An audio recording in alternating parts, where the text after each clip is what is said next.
Hey, what's going on, guys? Welcome back to the stream. I think this all like a camera pop up and I'm sticking it there now. Yeah. Yo. Alright, guys. So, yeah. Nose pick cover up? Yeah. It was just the hair. Oh, the hair of the most there. Oh, dude, I just wanted to pick my nose.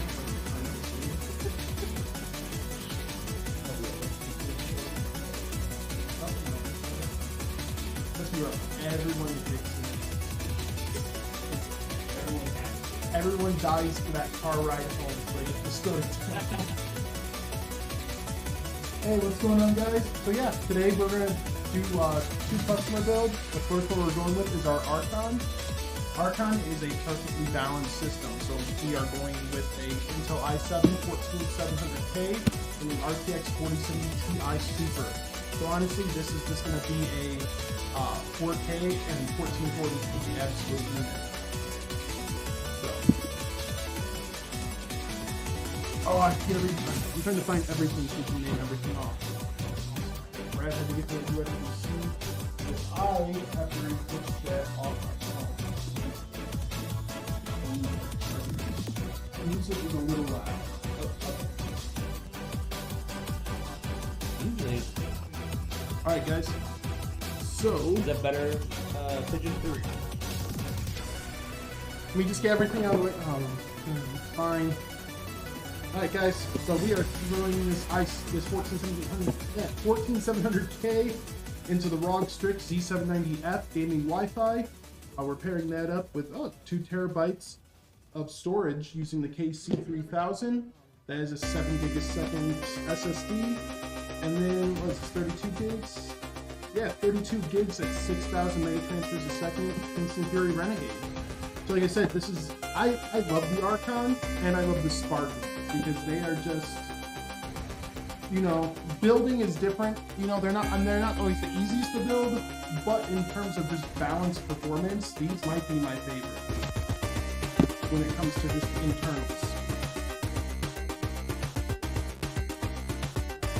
Maybe a little more. Yeah, music's going to come down. Okay. I could just be really quiet because there is a box right in front of my. Oh, that could be why. Let me try getting this massive graphics card. That's a 4090 disguising itself as a 4070 Ti. Oh, I've been turning down the wrong one. Oh, see, that's. Why is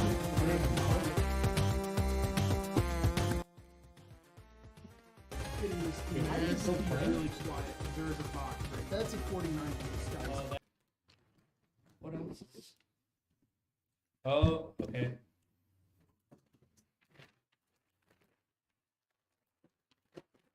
All right. So, if you are watching this stream, if this is your build, whenever you open it up, always check the motherboard bag because that's where we're going to keep your SATA cables, your manuals, and your Wi-Fi antenna.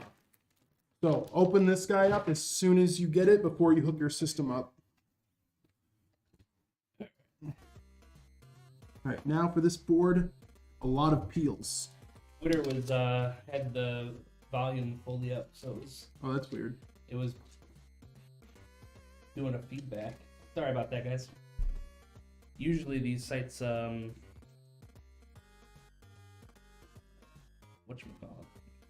they usually self-mute. This one is yours. I can't wait to play games in Yeah, you're going 1440p. Honestly, that's what I would do. Like, 1440 is really nice.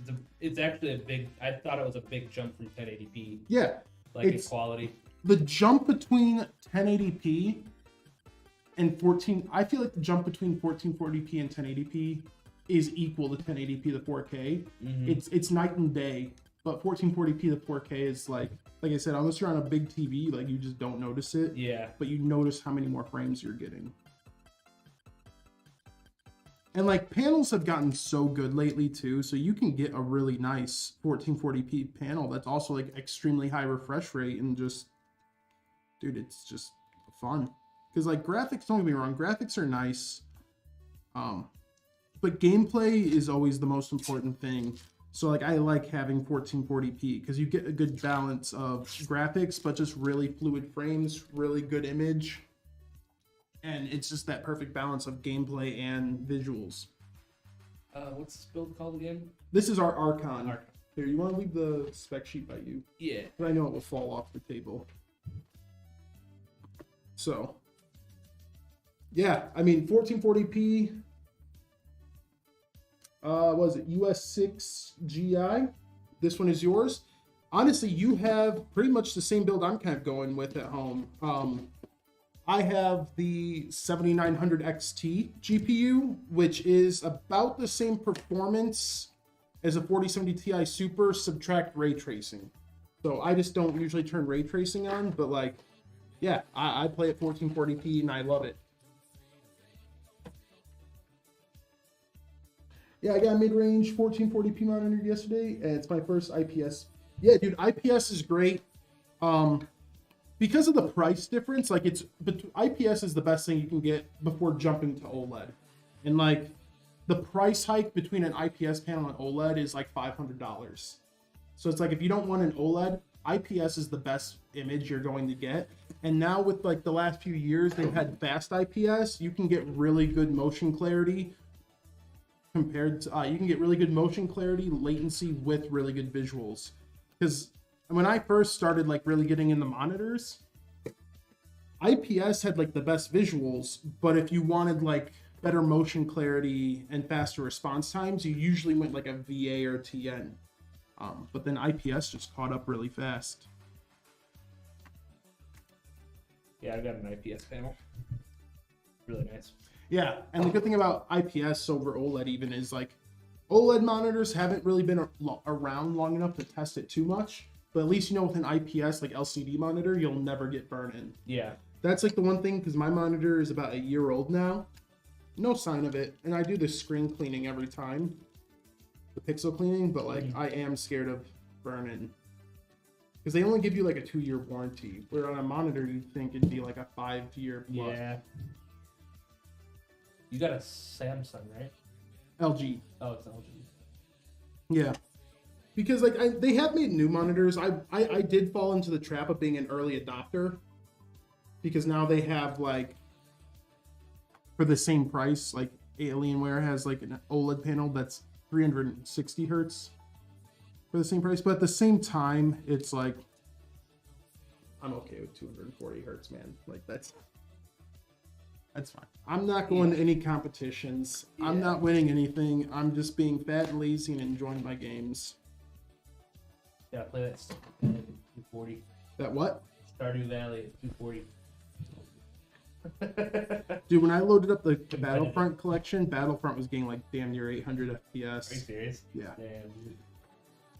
So if I'm running that at 800 FPS, I've seen screenshots, but like 800 FPS, it's like it really wasn't remastered that much. Yeah. Right. Right.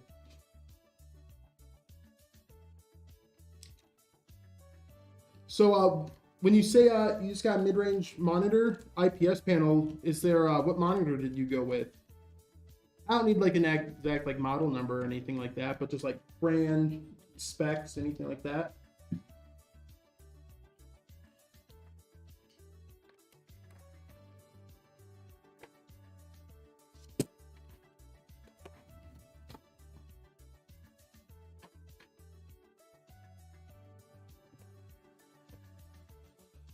And then,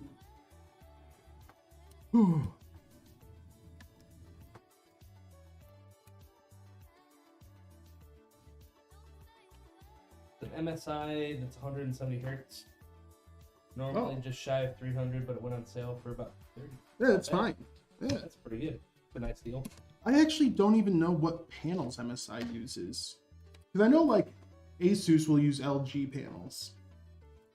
I don't know MSI if they make their own, if they're an OEM, or if they use other people's panels. Yeah, I'm not sure. Because like I've actually never used an MSI monitor. Yeah, neither like even a friend. I've had friends buy like Acer and like AOC and stuff like that. Yeah, that's what I've used. I've used AOC. But yeah, Acer. And MSI would be great. Yeah, I've just never used it, so I don't even know what panels they use. 170 hertz at 1440p, like that's sweet. To be honest, like Because yeah, this card, the 4070 Ti, like any games, like competitive games that you want to get those frame rates on, you will hit 170 FPS. Like you throw Counter-Strike 2 in there, you'll be like you'll be hitting that 170 FPS. And then even with single player games, like you'll be hitting over 100. What am I looking for, dude? Oh yeah, I gotta put this.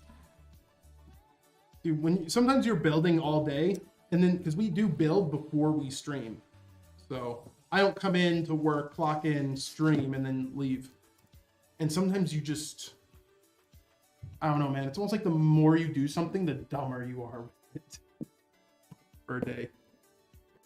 It's funny too, is the computer I did right before this one was an Archon. Oh, really? Yeah. Got that brain fatigue. Yeah, the monitor I was using on my previous PC is an Asus one that's 1080p 144 hertz, and I think it's a TN. Just gonna use that. Yeah, that's one of the best things I tell people when they're picking up their first PC is like, get a starter like 1080p monitor or something if you can. And obviously there are people who just have so much cash, like they'll come buy a Legatus from us and then buy a 4K panel or one of those Odyssey Geo 9s or whatever. Yeah, the 49-inch. Yeah. So like, but like if you're someone that's like just starting, getting into it, average income, all that, always go with a good 1080p, like high refresh rate, and then save up for your like end all be all monitor, and then just make that starter one a second monitor. Yep, that's what I did. Yeah, that's what I did. Yeah.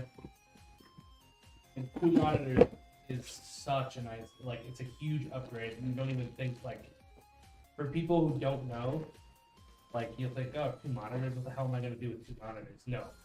2 monitors is like life changing. Yeah. Like once you go 2 monitors, you don't go back. I'm gonna get like an ultra. Well, yeah, because oh wait, I don't need the fans and all that yet. Because I actually got the ultra wide Alienware that you let me use here. Yeah. I don't miss the 2 monitors. No, because that's like 1.5 monitors. So. But like here in this setup, I miss 2 monitors. I couldn't do it without gaming because like I love being able to play like Tarkov and have the map on like the second screen. Or I just like being able, because I hate the Discord overlay. Like I always hated when I had one monitor, just having the Discord bubbles in the top corner. So just having Discord on the side, having music on the side, or just when you need the alt tab. Like sometimes I'll just like when I'm playing games, I'll just need that breather, like that 10-minute, 15-minute breather. So I'll just have the game without closing the game. I'll just like have my character like resting at a tavern, and I'll just on the second screen like load up a YouTube video or something real fast. Yeah, take a quick little break. Yeah.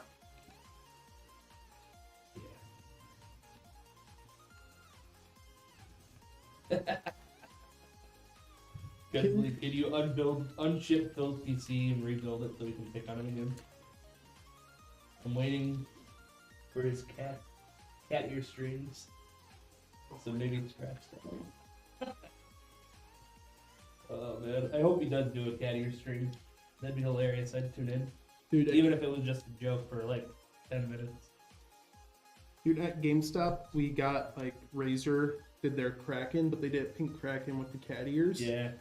And when those came in stock, we would decorate the store, but like I purposely put that thing on the front so like you'd walk past it on the way to the cash register. Yeah. So I wanted to be there to see who bought it. I just wanted to be there.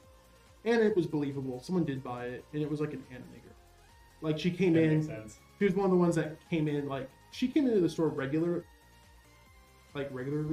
but she like would dress up as like a maid or dress up as something. Like she dressed it up as like how an anime girl would look like in an anime. So it wasn't like cosplay. It's just that. That's just how she dressed. Yeah. That's wild. Thanks for the follow, DJ Electric. That one bought it, and it was a little disappointing because I was really hoping some gym dude would come in and buy it. Or a biker guy. Yeah, because that would be even cooler. Sons of Anarchy just rolling down the street with cat ears. You guys got those cat ear Krakens. Thanks, DJ Electric. Appreciate it. We like to build cool shit here. gonna have to get him the chair that matches. Do they have cattier chairs? There's probably pink chairs. I know my friend, he has the pink cat ears. And he also got the Diva Secret Lab chair. He went all out. See, I'm not against that stuff, man. Like that stuff, I would never own it. But like, I like other people own it because it's like one of those things that like, I don't ever want to own, but like I want to see it. Yeah. Like, I just want to be able to see it. Be like, nice, dude. I know someone that has this. Yeah. It was like VR in me for the longest time. Like I never wanted a VR when they first came out, but I wanted a friend to have VR so I could try it out. Yep. They're bubblegum pink.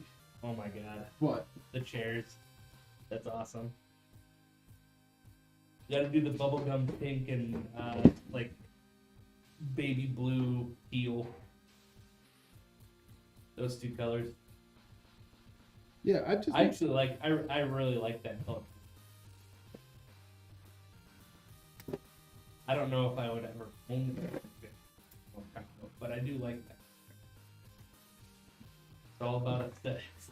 No, I'm very much openly a boring person, especially in my cosmetics and my decor. Everything I have is like wood with black lining or black with wood lining. Like traditional. Hey, what's up? It's Jay. Thanks, Tim. He says, loving your team's builds. Thank you. Thank you. Watch, dude. We're gonna get so much support. Every time someone says something positive about us, is like it's almost like a stacking debuff. So every time someone says something bad about us, or good about us, it adds a stack that I'm gonna fuck up. And eventually that stack will hit 100 and I'll just like drop a GPU. That's how I feel. It's like every time someone says something that should boost my confidence, it actually lowers it. Quick, neg them. It's all about aesthetics. Dude, I used to think that way. Like, I don't know if Brad saw it, but I had like a white 011 Mini for a bit that was just RGB'd out, and I brought the case here with all the fans. I don't know if I saw that. And I gave it to one of Jacob's friends. The case and fans. And then like, yeah, I don't know what happened. I just kind of woke up one day and I was just like, what was it like? Who's the kid from Toy Story? Sid? No, Oh, Andy? Andy. I felt like Andy when I was like, I don't want to play with you. And like, I just woke up and felt like that. And I just went back to black. And I was like, I don't need aesthetics. I just make games go. Yeah. That's all I want. Games go. Yeah, make the games go. Edge J, there it is. Popped up finally. That's what we're building today. We're building the Archon. And thanks for stopping by, Tim.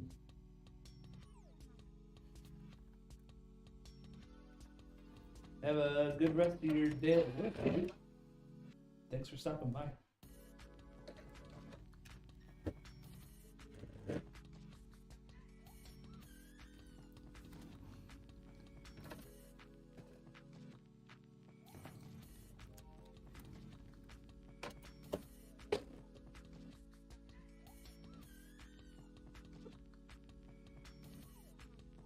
I love the Bit Cup. The Bit Cup is like a guilty pleasure of mine. A what? We have the Tip Cup. Oh, Tip Cup? Yeah. I've always loved that thing. I just love the physics.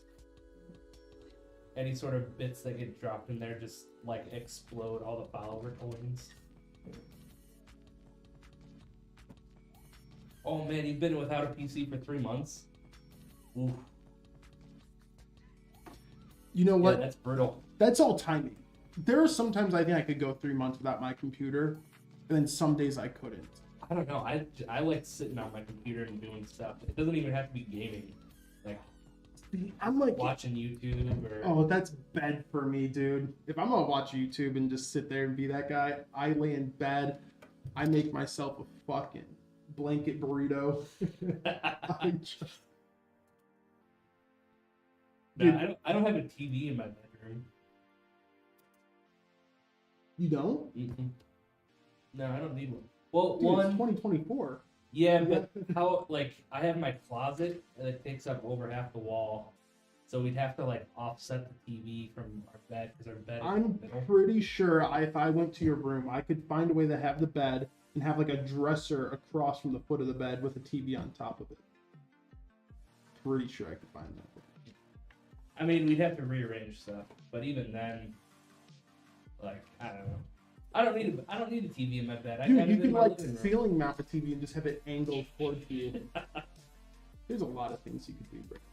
Yeah, but it's a matter of, do I really want a TV in my bedroom, Yeah.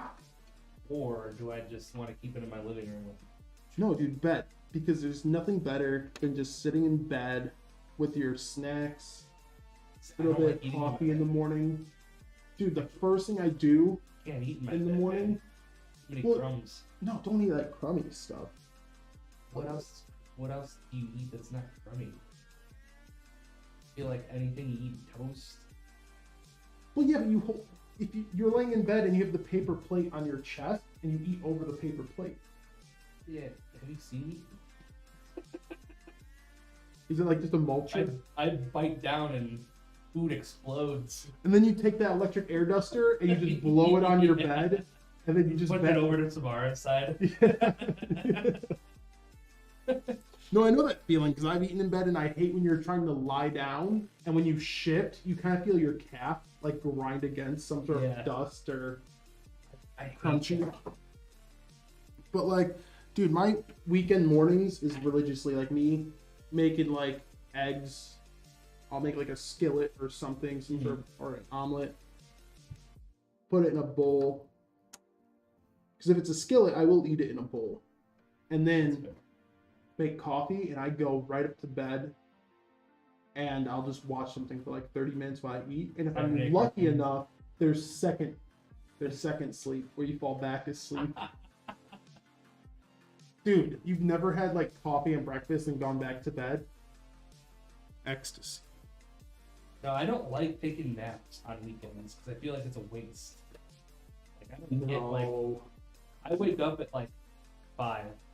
Because sometimes you wake up early and it's You like go to still bed. dark out. It's still dark out if you wake up too early. See, that's like the best time I go into my my living room is basically like my basement. So it's like a dark cave. That's like the perfect time to go watch TV. You don't get glare, you don't get anything.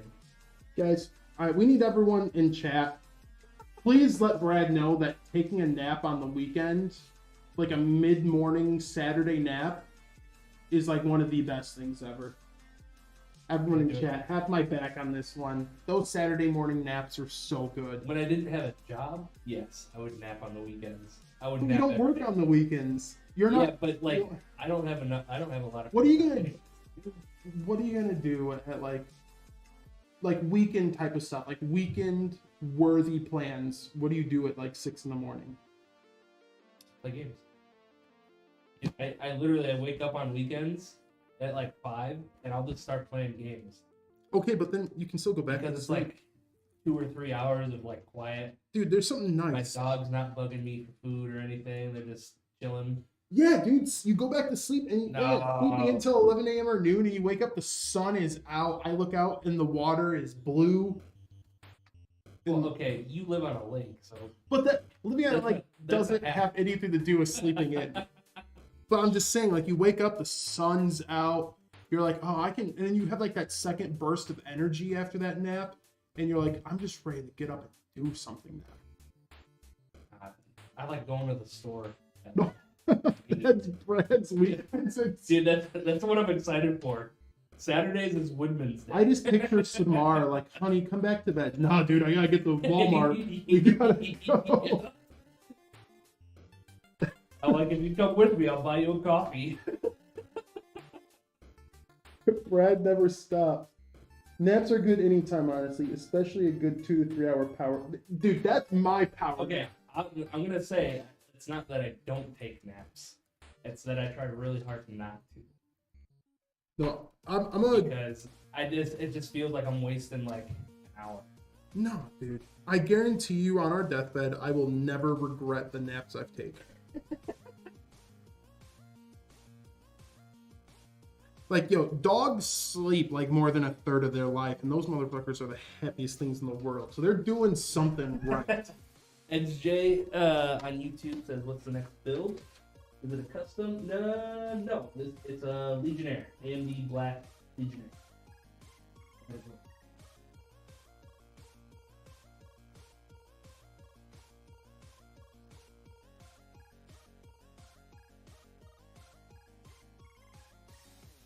But the one thing I will say about naps, the only time I guess I ever a little upset about nap is when it's like if you nap at like 5 minutes too long, you feel sick when you wake up. Because I will say Brad's probably caught me in this too. I am probably the biggest like criminal when it comes to like, I'm gonna go home, guys. I'm gonna take like a 20-30 minute nap, maybe an hour nap after work, and then we'll hop on and play games. I'll get home and at like 5:30 I'll lie in bed, open my eyes, like it's a good nap. I feel really groggy and I look at the clock and it's like 10 o'clock at night and I'm like, yep. And I'm just like, shit, I missed that. I'm notorious. Dude, it's awful how sometimes I will go for like a 30-minute power nap and I will be out for like 6 hours. It's a second sleep. Sometimes my naps are just second sleep. They're not naps. See, that's what I try to avoid. I don't like second sleeps unless it's like at night.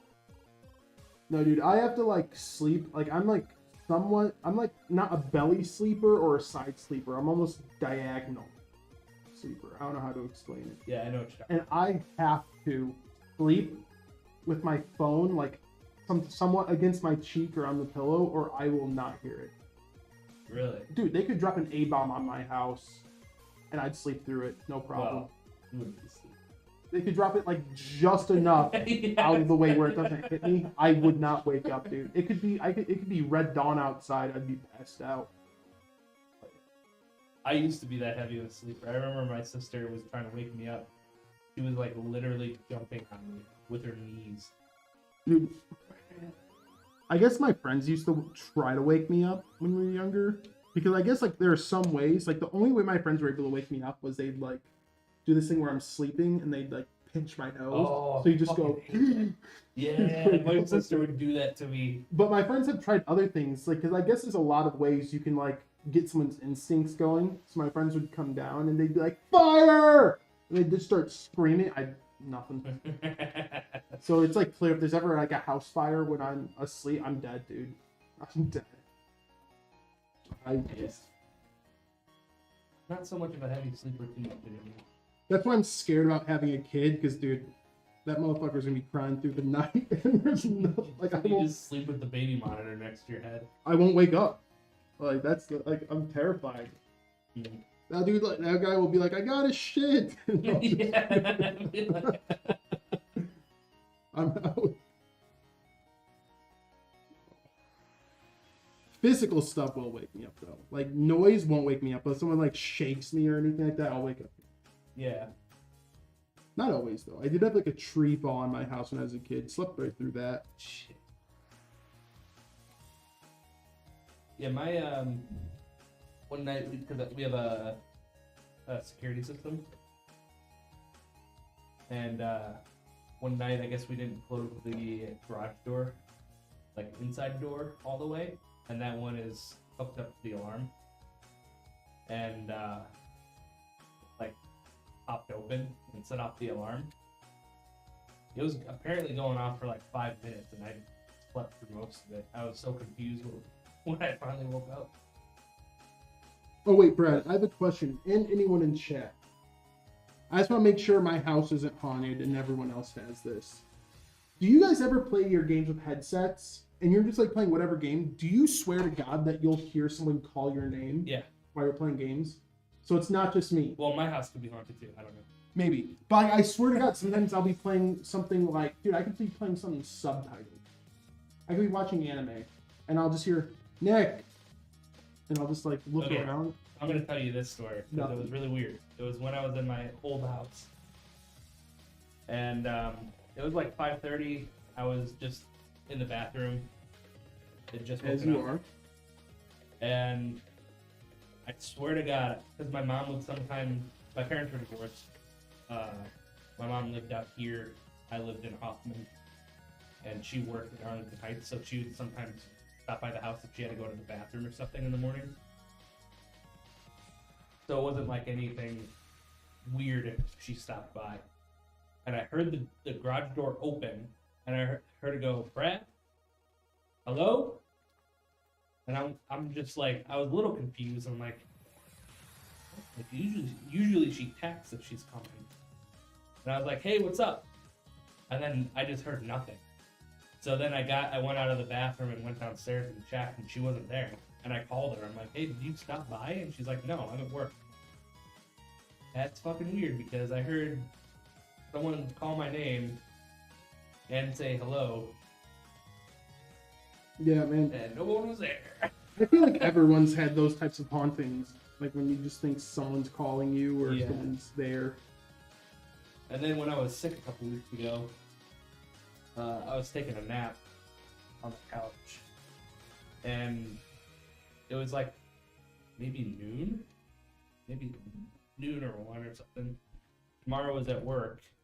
But I remember opening my eyes, like just cracking my eyes open a little bit, and I saw her walk around to the couch and laugh and go, what are you doing?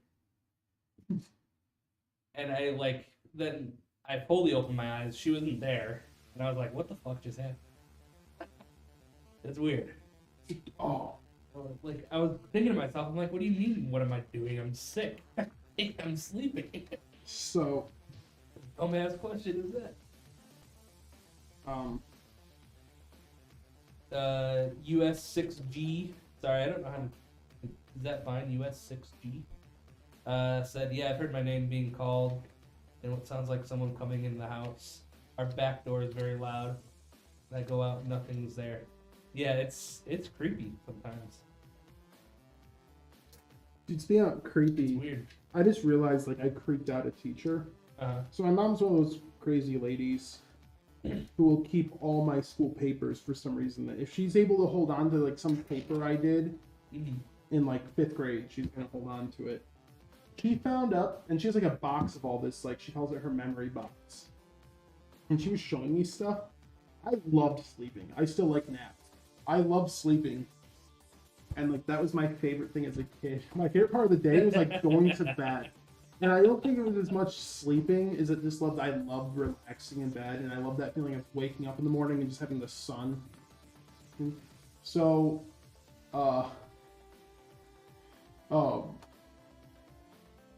we had like this like 2nd, 3rd grade. It was like somewhere because it was like 2003, so it would have either been like 3rd or 2nd grade for me.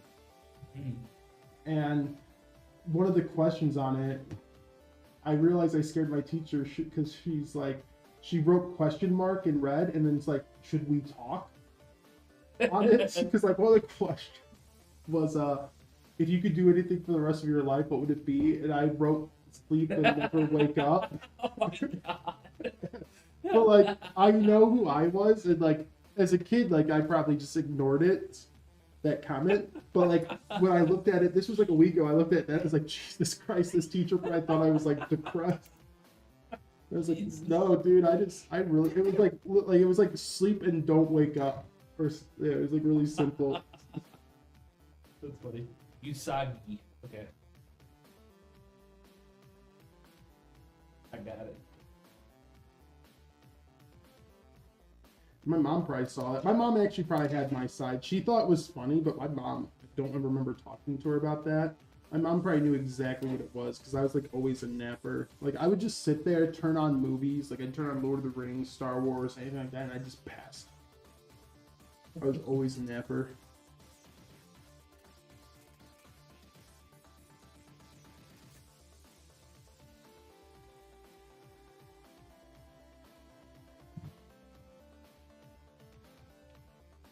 I used to nap all I've never before watched. I got like my CPAP. I'd always take an afternoon nap. You know what's crazy? Wait, what? I heard, I was thinking about what this person said, and then I was listening to you at the same time, and I just got confused at what I was going to reply to. All right, repeat yourself. No, like before I got my CPAP machine, Yeah. I would always take an afternoon nap. Oh yeah, that's gonna be a lot That's to always set up, right? The CPAP? Is yours loud or no? No, it's Not loud. they used to be, but That's what. Yeah. yeah, but no, they're not loud. And now I can't sleep without it. If I do, I just wake up with a pounding headache. Jeez. It sucks.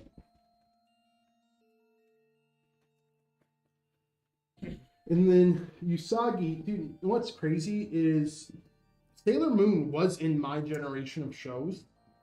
Watched it. Not Yeah. even like one episode of Sailor Moon because it was on around the same time as Dragon Ball. But I just always watched Dragon Ball, and I never actually watched Sailor Moon. Yeah, I never watched Sailor Moon either. I don't even think I really had any friends that got into it, but I know it's huge. When I was growing up, it was always like a girls only show. Like that's how, at least my cohort. Oh, see, I just didn't know anyone that watched it. The girls only show I had growing up was like Inuyasha. Yeah, that was another one. Inuyasha. That's the one with the cat, right? Cat guy. I don't know. Yeah, it was some demon dude. Yeah. I tried watching it. Dude, I'm very picky with like, I love it. Anime is so weird for me. I either absolutely love it or I cannot stand it. There's no real in between. Yeah. Yeah, it was one of the first anime shows I watched. I'm not really into anime anymore, but still watch it occasionally. Yeah, that's all right. Like I always just say a good show is a good show. Like, yeah, you can be someone that's not like a typical anime fan, but still like some anime. Because I have friends that don't watch anime, but they like love Death Note. Yeah, I don't watch a lot of anime anymore either. Yeah, but there's just some stuff in anime where the dialogue is usually what makes or breaks it for me. And I remember Inuyasha, I think there was a thing, I tried watching Inuyasha because like my one friend, he was like, well, they killed demons and shit. Like, it's really about killing demons. And I tried watching it. I can't remember the story. So if I'm fucking up Inuyasha, guys, just remember, I watched like a few episodes and I couldn't do more. The guy's like a total dick bag, right? The main character. And I think he is Inuyasha. I think that's his name. I think I watched one episode. He's being a dick bag. His brother's a dick bag. Everyone's kind of a dick bag for this poor girl. And then there's like a full moon, and his hair goes from like white to black, and he becomes like really lovey-dovey. Like, I just want to do this, and it becomes like the total. And I just was like, and I just stopped it and never went back. Like, it's just like that. Like, Sword Art Online was the same thing. My friend's like, watch Sword Art Online. That's when Sword Art Online had that like hype train. I watched the first episode. I was like, this is aight. And then when they got to the part, they're like living in this cabin with this like NPC girl, and she just calls these people like mommy, poppy, or whatever. And I was like, I can't do this. I can't do this. And I just turned it off. And I'm so mean. I'm not in public. Like, public, I'm not mean. But like my friends, I will be mean to, because that's what friends are for. And I was like, what kind of fucking dog shit show did you make me watch? Like, dude, aren't the fights great? It's like, no, I'm watching some fucking bullshit in a cabin. This is awful. I was like, I want no fucking part in this. What was that one other show that I think was on Toonami? It was a guy, and then there were these 3 girls with him. That's every anime, dude. Yeah, but they were like, one had blue hair, I think. That's every anime. They were like, were like all over him. That's every anime. You gotta give me more. I can't give you more. I don't know. It's anime and they got blue hair. There's girls with blue hair. Like princesses or something. Aliens. That sounds like Sailor Moon. Yeah, let's not Sailor Moon.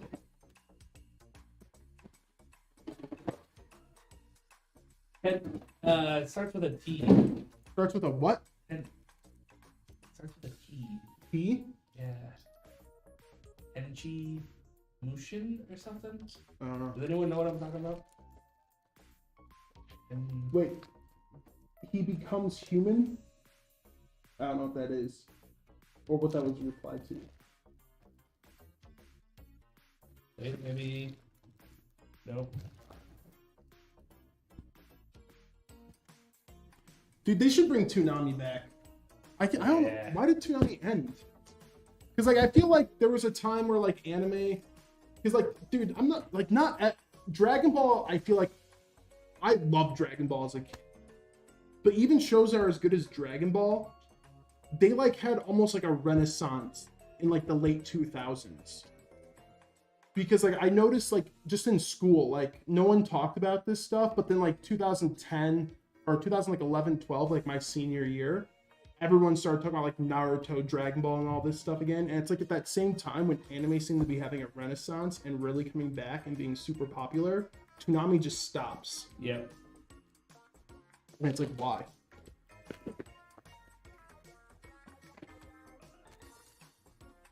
Oh, the Kenshi Mushin? Kenshi? No idea. I've not heard of that.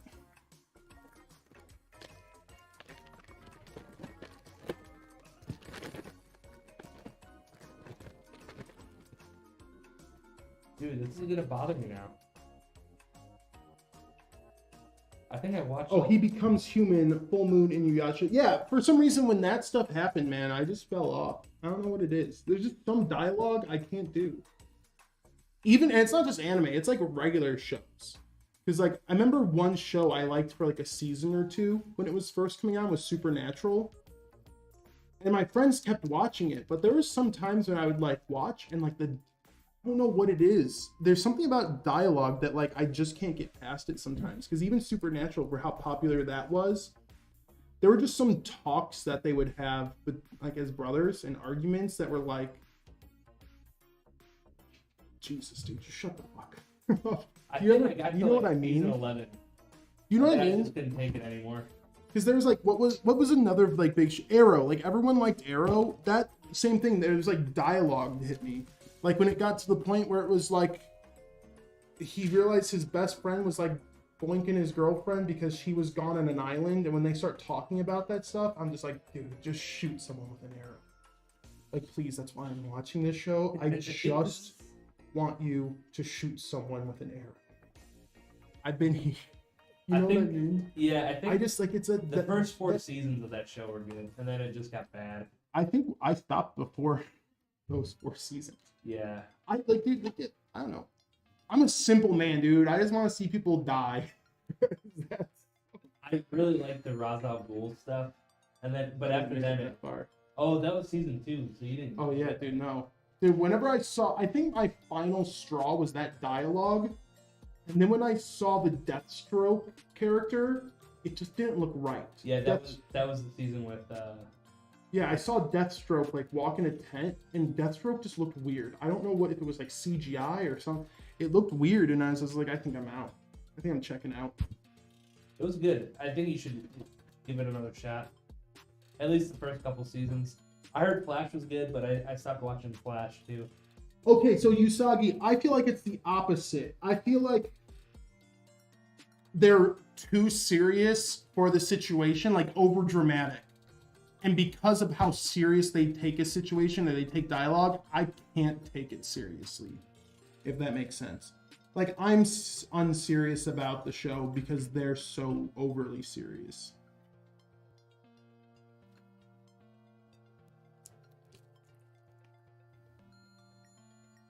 Let me ask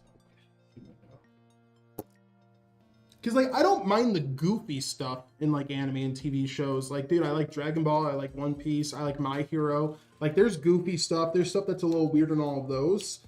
So it's just, like, I can't explain what hits me.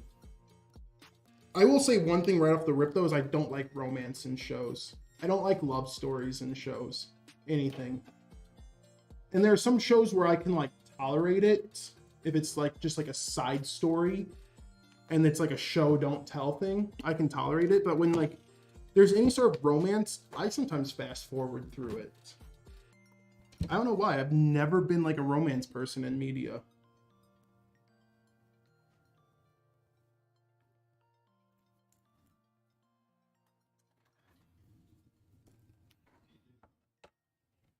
So that might also be where like something like Sword Art kind of failed me, and maybe where Inuyasha sort of failed me is like when it's like getting romantic or like mushy feeling. I like that could be what makes me back out. You ever see?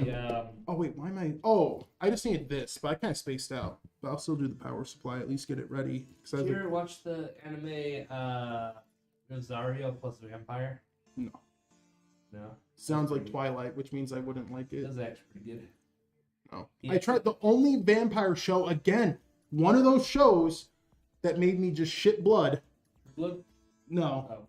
it was an anime. It was called like Vampire something, and it was about my friend's sister was like, I finally got into anime, and so my friend and I sit with her, and it's some show about like a high school, and there's like kids go to the school, and then there's a nighttime school, and that's when the vampire classes go, and then this girl falls in love with the vampire, and I just sat there, it's like, this is gonna give me a stroke.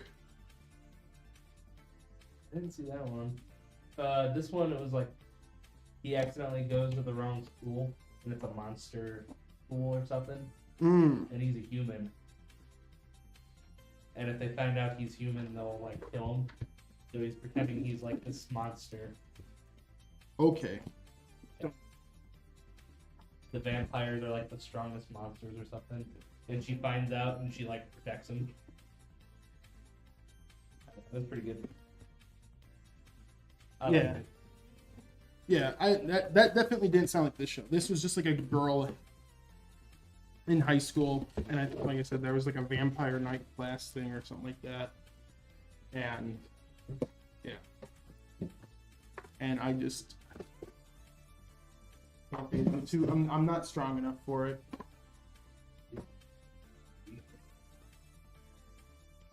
This is really negative, dude. It's not a good feeling because I really like anime, and for the last 20 minutes I've just been shitting on it. But I'll talk about ones I do like. I love Berserk. I love Ghost in the Shell. I like Full Metal Alchemist. Weirdly enough, I like Full Metal Alchemist more than Brotherhood because it's a lot darker. Yeah. And I felt like the homunculus story, it was actually better. I love Bleach. And even Bleach has some parts, like the first 20 episodes I did not like.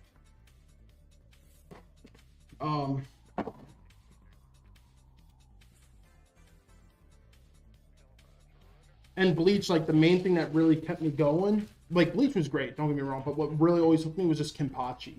Like if I had a show that was literally like Kenpachi and it was all those character types, that'd be my favorite show in the world. Oh, Baki, the original, not the Netflix one, but the original Baki the Grappler. Tenchi Muyo. Don't even know what that is. Okay. Baki the Grappler was great.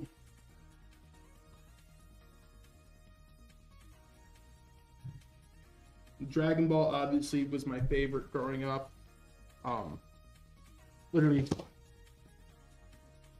One Piece and Dragon Ball actually always battled, but Dragon Ball was just like, dude. I mean, I have thousands of dollars in like Dragon Ball memorabilia. I have actual fucking Dragon Balls, which is like, I even have 2 Namekian Dragon Balls. They're just big crystal balls with the stars in them. But so guys, I do like anime. I like Death Note, but I hate Misa Misa. And I call everyone that. So I just call them Misa Misas. When any show has that Misa Misa character type, I either struggle to get by or I can't watch it. Like everyone tells me to watch Demon Slayer, and I've seen it. The fights look amazing. Whenever I see any fight scenes, it looks fucking awesome. And then I watch it and that goddamn sister ruins everything for me. I can't watch any scene with her or her and her brother together because it makes me vomit. I can't do it. And even if you explain it to someone, I feel like I'm validated. Like, how would you feel if I told you, like, it's a show about a guy who travels with his sister who he gag-balled, and they just... What? Yeah, dude. Like, it's like, dude, it's like, I can't do it. And I really want to like Demon Slayer, and I can't get past the fucking sister scenes. I just can't do it. It's like, that's the stuff that gets me every time. Really, I think that's what makes me mad is I really want to like the show because I always watch the fights, but I don't want to just like fast forward through the show to watch the fights because I want to know what's happening. But I just can't do that. I'm weak, man. I'm too weak for it. Then dude, underrated, by the way. Do you remember Big O? It sounds familiar. There's basically Gundam Batman. Like, the guy was essentially Bruce Wayne. He had a mansion. He only fought crime at night. he looked just like Bruce Wayne, but anime version. But his crime fighting thing was a Gundam suit, Oh, and it was that's his cool. black. It was basically Gundam Batman. That show was actually kind of cool. I haven't seen it since I was probably like 7 or 8. Yeah. But at that time, it was good. Cowboy Bebop, all-time classic, best Dude, I love soundtrack in the Cowboy. world. The movie. Have you ever seen the movie? Yes. The movie is what got me into the show. You remember the old Lupin the Third movies and show? Lupin the Third was great, and Lupin the Third got. If you like Cowboy Bebop, you'd probably like Lupin the Third. Yeah. I mean, it's not like a space western or anything, but it has kind of the same feel at points. That's what I was hoping they had in Starfield. I wanted to be a space cowboy, and it seemed so shallow. I even named my ship. Well, it's not Cowboy Bebop, but I named my ship Serenity. Yeah. In Starfield because I literally I wanted to join the Freestar Galactic and basically do like a Firefly sim, and I didn't get that. If you like Cowboy Bebop too, watch Firefly because Firefly is basically That's good. As I say, Firefly is basically a live The action. movie was great too. Serenity, like it has its fun moments, but you really can tell because he had like 6 seasons planned. So you can tell that this is like 5 seasons crammed into one. Yeah. And now that Disney Plus owns it, I really hope because Joss Whedon has worked with Disney because he's worked on Avengers and stuff. I really hope Disney Plus brings Joss Whedon in to do it because I even believe he said like if they ever did, he said he still talks to Nathan Fillion about it. And I think he said if they ever did do it, he would retcon Serenity because he actually didn't want to kill Wash in Serenity. Yeah. The reason he killed Wash is they said if the movie was big enough, they turned it into a movie series instead. Alan Tudyk said he couldn't commit. He was doing something else at the time, so he couldn't commit to a trilogy or anything. Yeah. So that's the only reason they killed off Wash. Uh, But now they said if they ever brought it back, they would probably retcon the movie and just continue off from where the show ended. yeah, hopefully I would like to see it come back. Yeah, like the situation is unserious and the dialogue feels over exaggerated. Yeah, Usagi, that's kind of what it is. I'm also just not very what's the word? I'm pretty monotone, I guess, and I'm pretty calm. So it's like I also have that energy, like don't get me wrong, like there's some things that would like piss me off. So if I see a character like get pissed off in a show and they proceed, like when Goku got mad about Krillin and then proceeded to absolutely break Frieza's spine over and over again, I fuck with that. That's cool. So like I understand getting mad, but for the most part, like there is a degree where some stuff is like over exaggerated, like not even the emotions of the situation, just the dialogue that they use.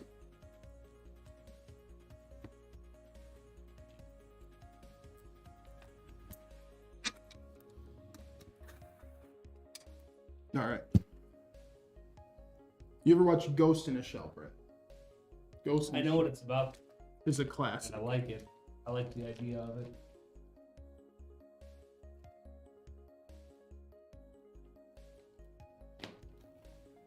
I wanted to see the movie with what's her name? Scarlet? Yeah. Oh, I just refuse to watch any live action. But I heard that one was pretty good, I think. I'm not saying it's not good. You know what? The first time I ever walked out of a theater was 12 years old at Dragon Ball Evolution. You were 12 when that movie came out? Yeah, it came out like 2006 or something. 2005 No or 6. way. Yeah. Or I might have even been older. I might have been like 13. But either way. Came out in 2009. 9? So I would have been 8th grade. I would have been like 13. Holy shit. What? No way. Yeah. How young are you? You just I'm started 30. Yeah. You're 4 years younger than me. I was 19. You were 15. No. You had to have been 14 or 15. No, because, dude, what's so easy for me is I know what grade I was in because of the year. In 2009, what time did it come out in 2009? April. I would have been in 8th grade. Okay, that makes sense. Because I was Because- a freshman. I was a freshman in college. Yeah, because I was always able Yeah. to learn it. Like after what was it? I knew what grade I was in because whatever year it was, that was the grade I was going into that summer. So 2009, I'd be going into 9th grade. So if it was pre-summer, I would have been in 8th. That's always how I remember what grade I was. If I like think back on it. Yeah. My grade was whatever year it was.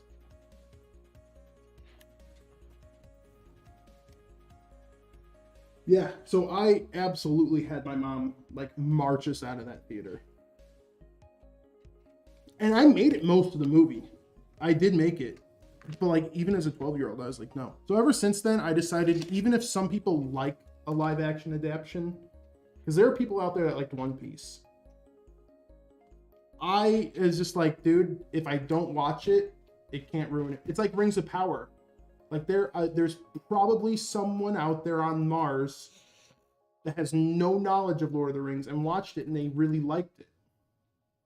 Like, this is cool. This is human culture. Sure. This is great. But if I just don't watch it, it can't ruin anything for me. You know what I mean? Like I can still, if I watched Rings of Power and then Lord of the Rings, I know I would enjoy Lord of the Rings less.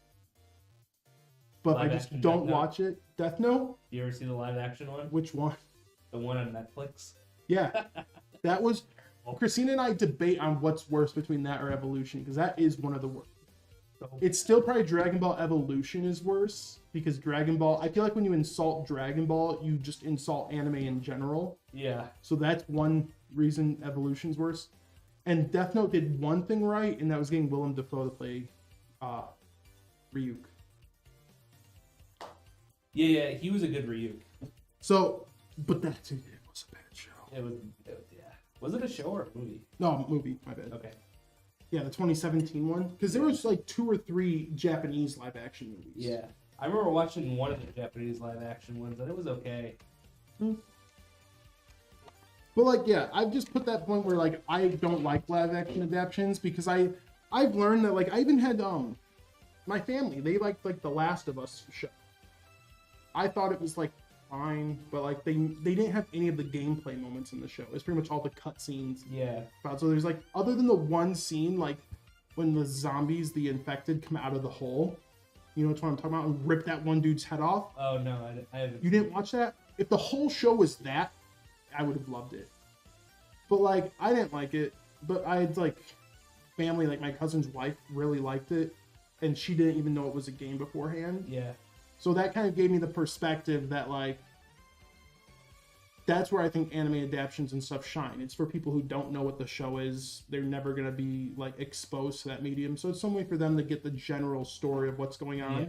And then if you're someone that does like the like source material, if you just don't watch it, it doesn't ruin anything for you.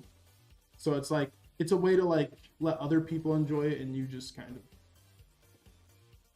do nothing. Yeah, I feel like... So like, that's why I just kind of stay away from, because it's like I said, if I watched, this is the last thing I'll say on this topic. If I like watched the One Piece live action, let's say, and even if a part of me thought this is somewhat decent, I still know in the grand scheme of things, if I wanted that story, I would still watch the anime over it. So again, that's like another point of why I don't watch adaptions, because like, you know, they got the Arlong, I know, in the show. Like the live action one got the Arlong. In the anime, that's like in the 40s and 50s ish. Yeah. So it's like, I know they didn't fit that whole story in 8 episodes. So it's kind of like, it exists. I'm not against it. I'm just not gonna watch it. Yeah. I felt really bad about. Fuck that. No. Yeah. I felt really bad about when they did the live action Cowboy Bebop.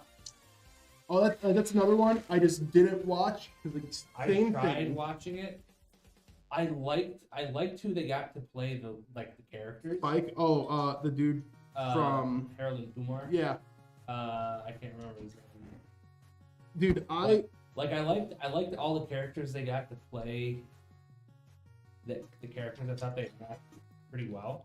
Dude, do you know who? It was just like the writing of the show, the character dynamics weren't there. I don't know. I just couldn't get into it, and I felt bad that they canceled it because you could tell that they all like loved the source material and stuff. So there's one thing I've noticed with adaptions, and this is one thing I especially noticed when I watched the Last of Us show. It's that voice actors are one-dimensional.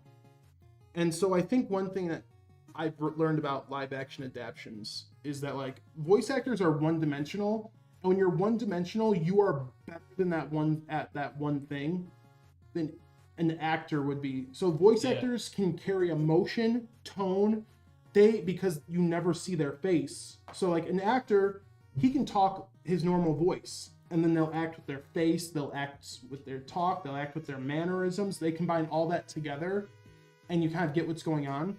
Voice actors have to try doing all of that with just voice. Yeah. And the reason I think because live action adaptions, they sometimes, like you said, the character dynamic feels off. A lot of it, I feel like, is like voice acting. Like you're not getting that character feeling through the actors. Because like Last of Us, like I love Pedro Pascal, he's great, but there are some lines of dialogue where like Pedro Pascal, like if you put his voice over the game, he just feels like a dude. But if you go back and there's some scenes, if you watch them side by side and you see Troy Baker do it, he just listening to Troy Baker's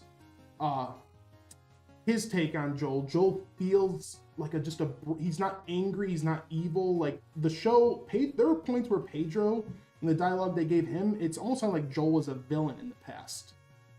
But when you listen to Troy's voice of it, he just sounded like a broken man. Just broken and just did what he had to. And like, when I heard these same dialogues from Pedro, you could see he was trying to act that out, but you didn't feel it through the voice like you did with Troy.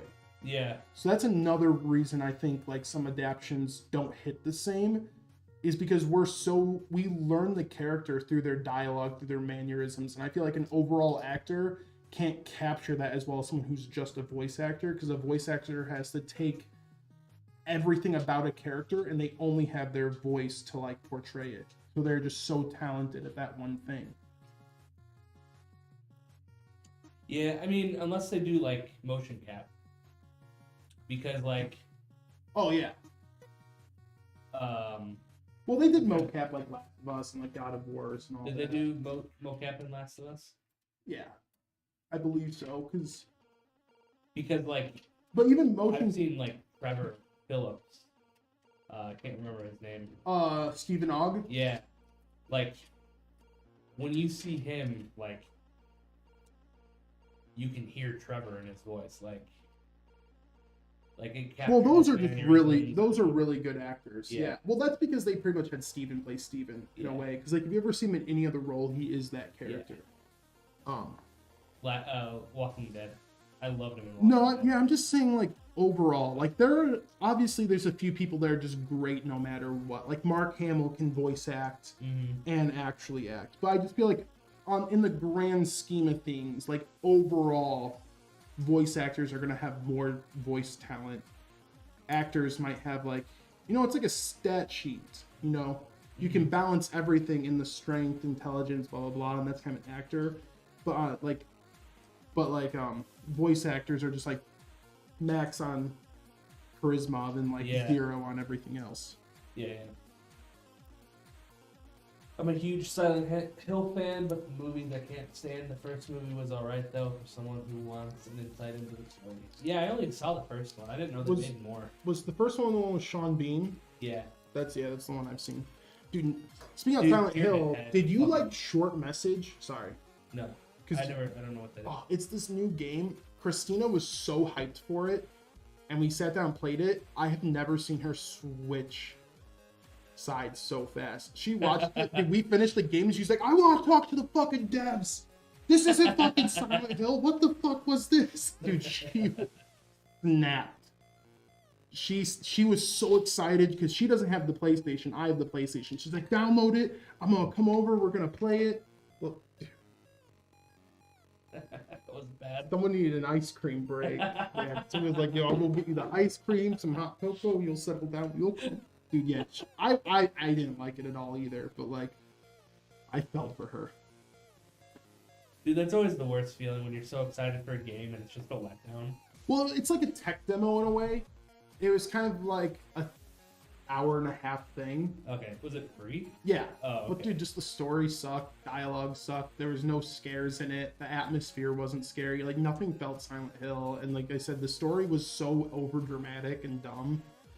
And everything about it, like I was so, like, dude, if you're gonna do a tech demo, you have PT, because that was a Silent Hill tech demo. Yeah. And that was a good Silent Hill. Like people are still, dude, people are selling PS4s with PT downloaded. Yeah. Like that was a good tech demo. This short message thing was one of the worst. It really was one of the worst things I've ever played. And now I'm realizing how negative I've been this stream. But oh my god, Silent Hill 2 remake. Oh dude, Silent Hill 2 was like my favorite Silent Hill. That is 100%. If they mess that up, if they mess that up, dude, I might go to Konami myself. Give them 5 slaps. 2 for making Silent Hill 2 bad, and 3 for getting rid of Kojima.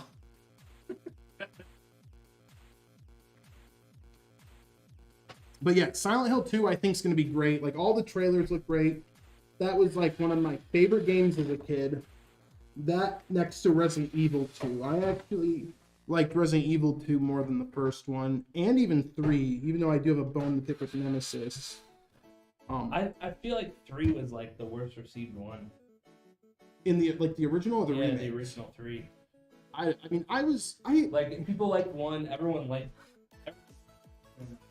Oh yeah, 1 and 2 are like And universally then 3 loved. was just kind of like meh. I don't. And then 4 was great. See, I had like Nintendo Power and stuff like that, so I could keep up with the games I was excited for.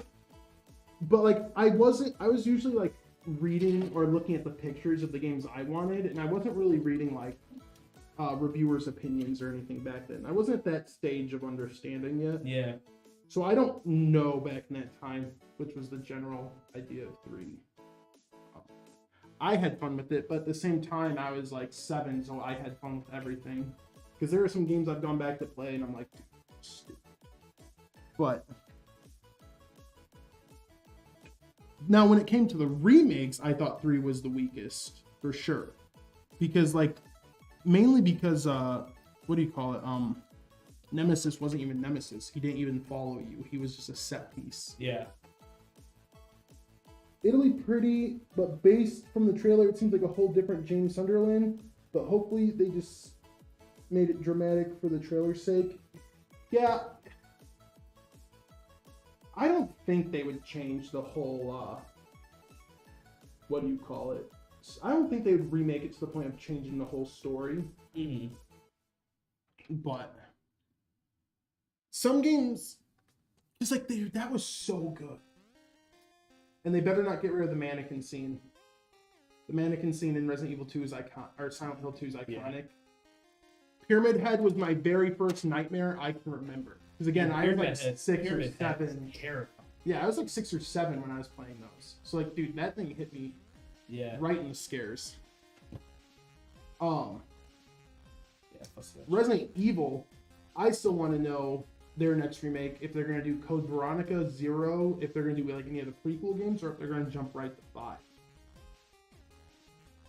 Because, dude, honestly, I kind of want 5. I kind of want 5. I kind of want 5.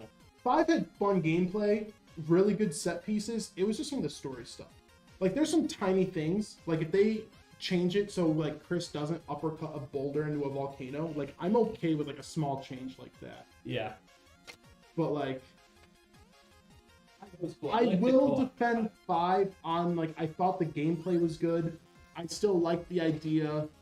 Because one classic thing, like, they even got rid of it in the Resident Evil 2 and 4. Well, 2 was isometric view. But at least 4.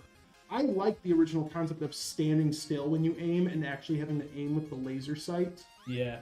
And then 5 had that still, and I loved it. 6 and Operation Raccoon City is when they started switching to like crosshair on the screen, Call of Duty shooter. Mm-hmm. And even though the remakes do it now, I'm like okay with it. But like, I want them to go back to like aiming with the red sight, and like the set pieces were so fun because that was part of the fear.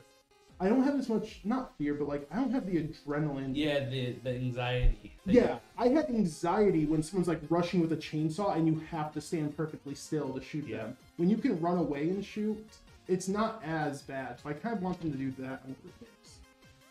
But yeah, I actually wouldn't mind 5. 6 is the only one where I'd say if they remake 6, completely rewrite. Completely just 6 rewrite didn't make 6. any sense. No, 6 is the Like, only one that I think needs to be rebuilt from the ground up. Yeah. Every other game, like 5, I even like the story of going back to get Jill and beat Wesker. Yeah. And some of the Just virus, weird. like some of the virus is cool. Like the guys on 5 potato sacks, like what is it when you're at the oil facility and you have to fight like 4 or 5 potato sack chainsaw dudes? Yep. Anxiety. Yep. And you have to zip line around. Yep. T5 had an okay story. It was just some of the set pieces were weird. Like I said, just overly actiony. Yeah. Like the whole thing when you're fighting like the the troller ogre and you're on a Humvee with the minigun. Yeah. Like there's some scenes like that they could change. But that was fun though. yeah, Like, it was gameplay wise. it was fun. Hey man, but like you know what? I you know what? I didn't really much like Resident Evil 7, so I have made it painfully obvious that my opinion means nothing when it comes to Resident Evil games. Because you don't know how many times I've told people like I'm a huge Resident Evil fan, and then like I've been like, but I don't like 7, and I just get ghosted. Because everyone loved 7. 7 was pretty cool. I liked 8. I liked watching. I did like 8. 8 I had fun with. But there's still something missing for me. Because I don't know what it was. 7, okay. This is where like that hipster language comes out. And I'm not trying to sound like a hipster. It just is. Sorry guys. Hipsters have ruined this for everyone. But 7 is one of those games where I'll pull out that hipster slang and say, I think it was an amazing horror game. It just wasn't a good Resident Evil game. Because, like, you know when you've been with a series for so long, you have an image? It's the same thing with, like, Breath of the Wild and stuff. Like, not having temples and, like, the hook shot or an instrument of some sort. It's, like, that same thing. Because, like, even then when I played, like, 8, I had fun with 8. And even 4, like, the original 4. Original 4 I loved because of the gameplay. But, oh,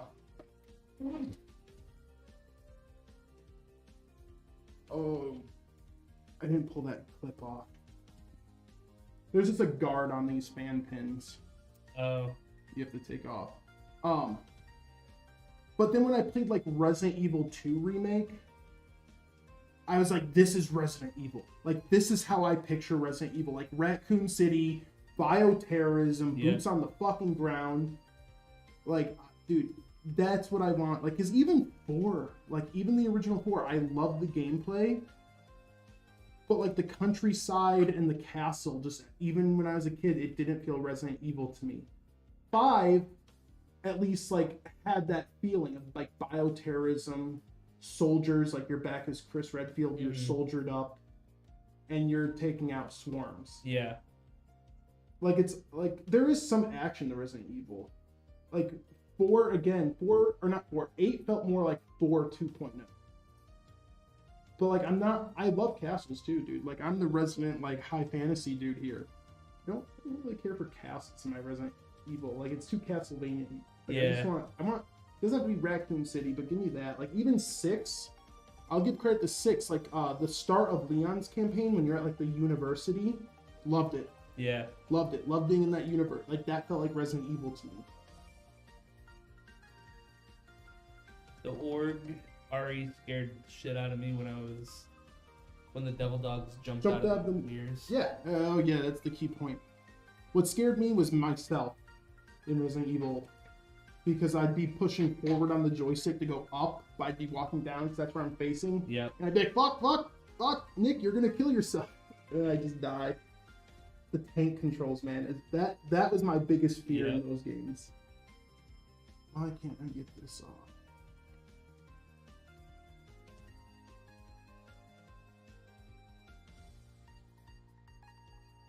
Got it.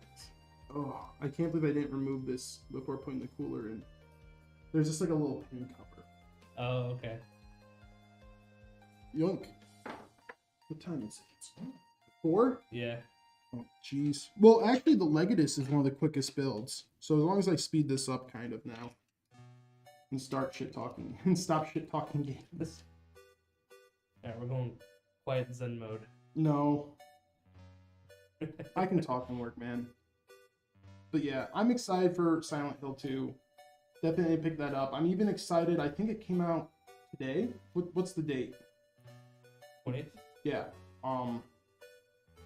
The Alone in the Dark reboot came back. Oh yeah, that was And so I'm excited to try that out because, like, dude, I haven't played a good Alone in the Dark game in so long. So I want to pick that up.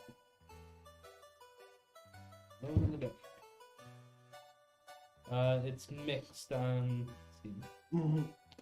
69%, but only 52 reviews.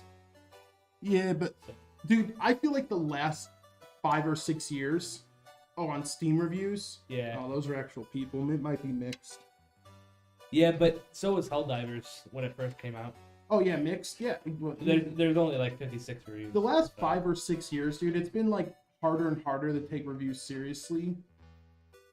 And then, like, big-time reviewers, like, dude, Gears of War Judgment, ever since Gears of War Judgment, I will never watch an IGN review and take it seriously. Yeah. Because they scored Gears of War Judgment higher than 3. And anyone who's played Gears of War knows Judgment is the one that should not be talked about. So it's like, dude, I usually will just watch trailers. I'll watch gameplay. I won't watch reviews, but I'll just kind of watch someone play the game, and that's kind of where I make my interpretation. Unless there's a game that's just fun to shit on, and then I'll watch the reviews just to have fun shit. Because, like, let's be real, it's mean. It's really mean, but everyone has fun just piling on the really bad games. Yeah. Like, you guys can't tell me you didn't go online and have a blast when Skull and Bones came out. Everyone. Did you play it? Did I play it? Yeah. Remind me. Oh, you did play it? Yeah, there was like a trial. Oh, I didn't. There was a trial. Oh, dude, it was just not fun. I don't think it was one of those games that wasn't like. In all honesty, I don't think Skull and Bones. It was the same thing as Starfield. Like, it had something there. The game worked. I didn't really have any bugs. It just was boring as fuck. Like, same with Starfield had bugs. But it's the same thing, like, but, like, it was a Bethesda game. Like, I don't get why people get mad when Bethesda games are buggy. It's like, dude, that's what you're paying for that experience. Yep. I know that. When I get a Bethesda game, I know that, dude. And I'm still giving them my money. But it was just boring. It was just absolutely boring. And so that's where Skull and Bones was for me. It was just boring. Like, Then Suicide Squad, didn't play it, but God, I had fun shitting on it, just watching other people play it. It looked cool. Like, I don't know.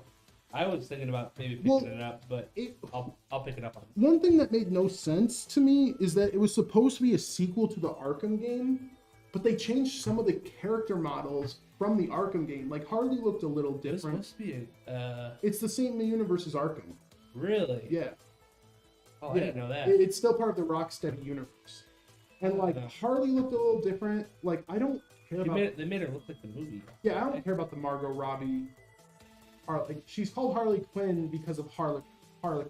Yeah. So she's supposed to have that jestery outfit, and that's what she had in the Arkham games, and it was great. And then they changed Deadshot, because you see Deadshot in the Arkham game, so it's supposed to be the same universe, but it's like, they got different people, like, it's a different Deadshot, and that was never explained, so that's really weird. And it's the same Harley Quinn, but she just looks totally different. Because, like, even the jawline seemed different, like, it was a different model. Mm-hmm. And then... they fucking just kill off the Arkham Asylum City and Night Batman. They do? Yeah, they just fucking blast him. They just shit talk him and shoot him in the head. What the fuck? And you're like, what? Nice.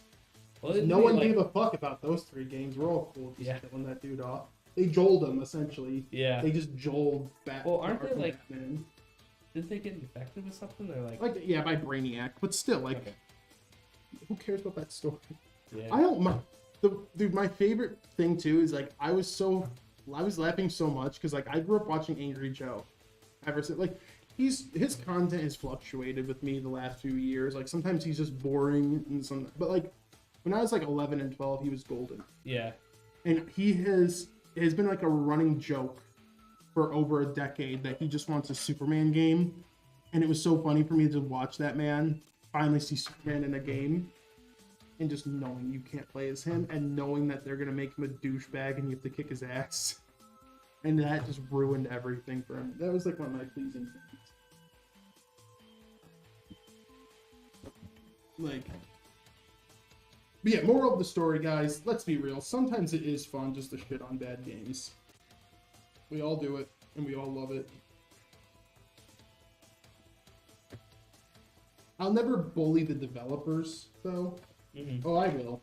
But, like, when a game, like, is bad, like, the way Suicide Squad is bad, I'm not going to blame the developers, because chances are Warner Brothers said, do this to the characters or have this happen, put these microtransactions in, and chances are Rocksteady's is like, because there are some games where you're like, you have two options, do what they say or get fired, and they're probably like, all right, just do what they say. Yeah. Because like we know Rocksteady can make a good game, so it seems kind of out there that this would happen.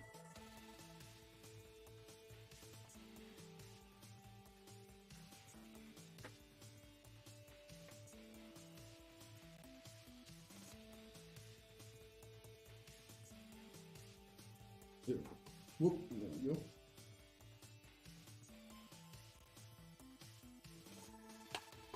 I don't know, Brad. What was the last? Oh, then let's be. No, you're Brad. We all know. You like the shit on WoW like the rest of us, too. You know what that means? That just means you're a WoW player. Yeah. WoW players are literally just like. Dude, and we're WoW players here, and we're all masters of the cope. You're a piece of shit. We hope you get better one day. It's like having an abusive. It's like being in a domestically abusive relationship. Like, why don't you leave her or leave him? Well, I remembered them when they were good. You know what I mean? Yeah. There's still some. There's still a piece of that somewhere in the wild player. It's like, yeah, when you meet someone when you're like 19 and they were amazing, now they're 45 and just beat your ass. You're like, I remembered when she was awesome. Now she just kicks my ass. Oh man, good old WoW. Good old WoW indeed.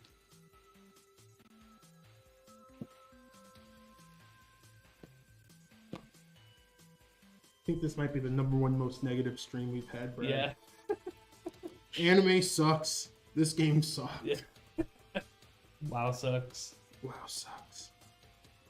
Well, speaking of games sucking, dude. One thing I was talking to Jesse with earlier is like, Brad, we're the ones making games bad. You realize this, right? Oh, like our generation? Yeah. Yeah. No, okay. No, because listen, when you start a career, you're like a bottom tier dev. Yep. And you might work, or any job, like when it's like a big career path, like being in a development studio, you know, being in a fucking office, being on Main Street or Wall Street. You start off small, and maybe 5-6 years you move up a bit, you get a raise, and in 10-15 years, that's when you're like promoted and you're leading a team or anything like that. So we're 30, Brad. So that means people leading the teams are also within like 5 years of us. Not necessarily. And then we grew up in the generation of like Modern Warfare 2, Halo 2, Halo 3, like the way people talk to each other then. How the fuck is it us that's making games this way? That's what I'm confused about. How can how is it us, Brad? How are we the problem? Not us. Dude, it's us. No. I hate us, but it's us. It's capitalism. It's capitalism. It's the fucking Fortnites. It's the fucking. No, I'm not talking about microtransactions. I was mainly talking about this like stupid bullshit. Stupid bullshit. Like just the bad writing and stuff like that. Oh. Like just piss poor writing and shock value stuff and all this. Like That's our generation doing that. Yeah. Dude. Like our generation killed Joel. Yeah. In the tutorial. The fucking tutorial. Like, I don't know. I feel like a lot of it is. our generation. Oh wait, no. Seth Rogen's older than us. I was gonna say our generation fucked up the Ninja Turtle movie. The Ninja Turtle movie wasn't that bad. I actually kind of liked it. We'll have a talk later. Brad's got to stay after class, boys. Samara liked it too, and she's a fan of them. The movie wasn't that bad. It was pretty good. Was it something that like I would watch again? No. Was it good? Yeah. But, I ever watched it? Never. But it was good entertaining. It was a little too kiddish. But there were some fun moments. Animation was kind of cool. You know. I mean, for what it was good. I hold a gripe to any series that deletes gingers, man. Everyone's deleting gingers out of Hollywood, and I can't take it anymore. It hurts my feelings. Master Chief's not ginger. Nobody's ginger, man. We've already talked about it. HBO, they're remaking Harry Potter. Ron, gone. They're going to get rid of Ron. We know that. He's ginger. He can't be in TV anymore. I don't know why Hollywood hates us so much. I've actually seen Are they really redoing Harry Potter? Yeah, HBO is.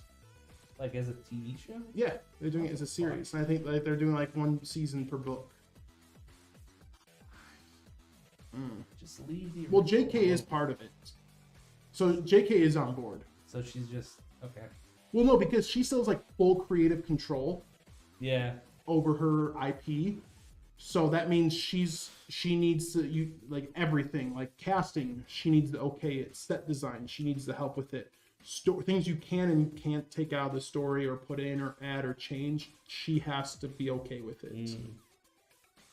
So that's why even though the movies, I didn't read 6 and 7, so I'm blanking on the books there. But at least up to I guess 5 sucks because it was like the longest book and like one of the shortest movies.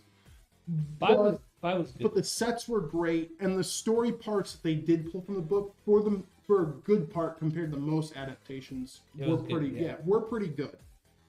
And that's because she was there to say, like, protect. Like, because let's be real, if she's not there, we could get another Witcher situation or Rings of Power situation where they just say, wait, there was source material before this? Yeah, right. And so no, like I don't mind. And her being involved. I just don't think they should read. Oh no, I think it's like Harry Potter is like if they rebooted like Lord of the Rings right now or something. Like dude, we know those characters. Like but like Daniel Radcliffe, Rupert Grint, they don't seem to care. So it's like whatever. But yeah, I definitely think like if they remade Lord of the Rings right now, I would be upset. Because those are like there's a lot of changes from the Lord of the Rings books. There's a lot, like even characters like Balrog looks nothing like he's described in the books. Yeah. But they're still such fucking good movies. No one cares. That's like the one thing where Lord of the Rings is like the one thing where it's like you can Peter Jackson change whatever he wanted to change and nobody cared. Hobbit they cared, but Lord of the Rings nobody cared. The only good one was Smaug. I like the first one. Oh, no, I didn't. I'm a first sucker. One was okay. The third one sucked.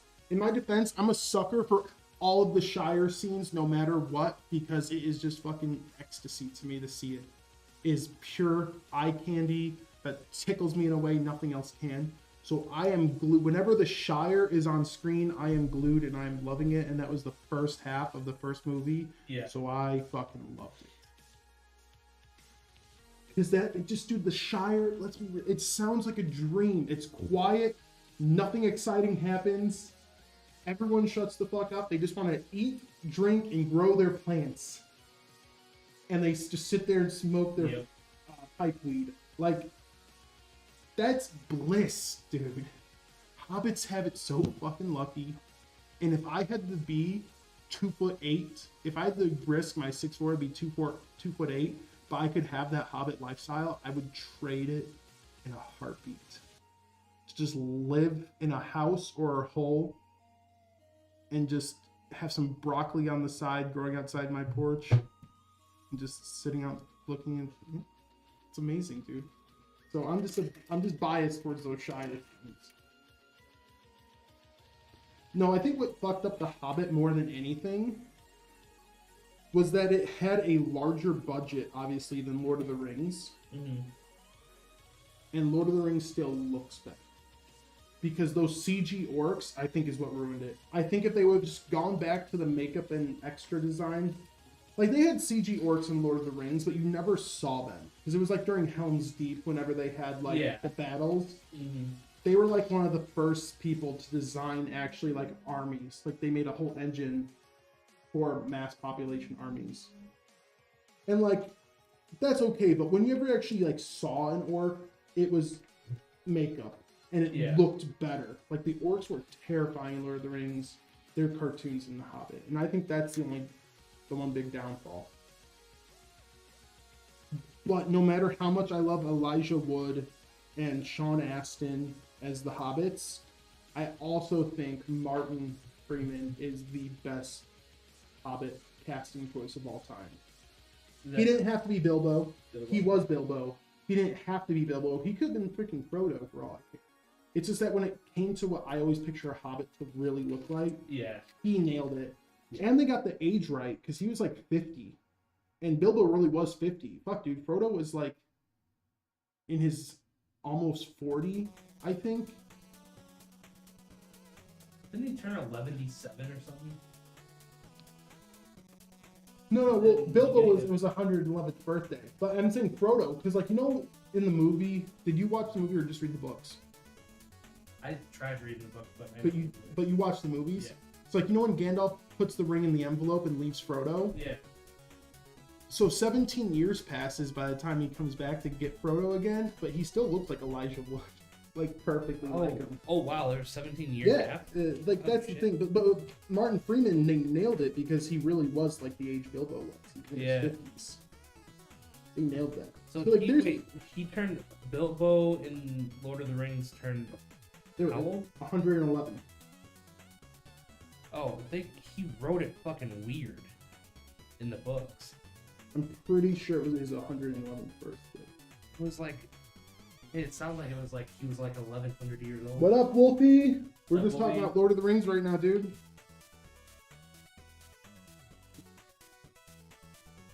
I mean, I'm not questioning you, but I remember. I'm like 90% sure. I've read the Hobbit first.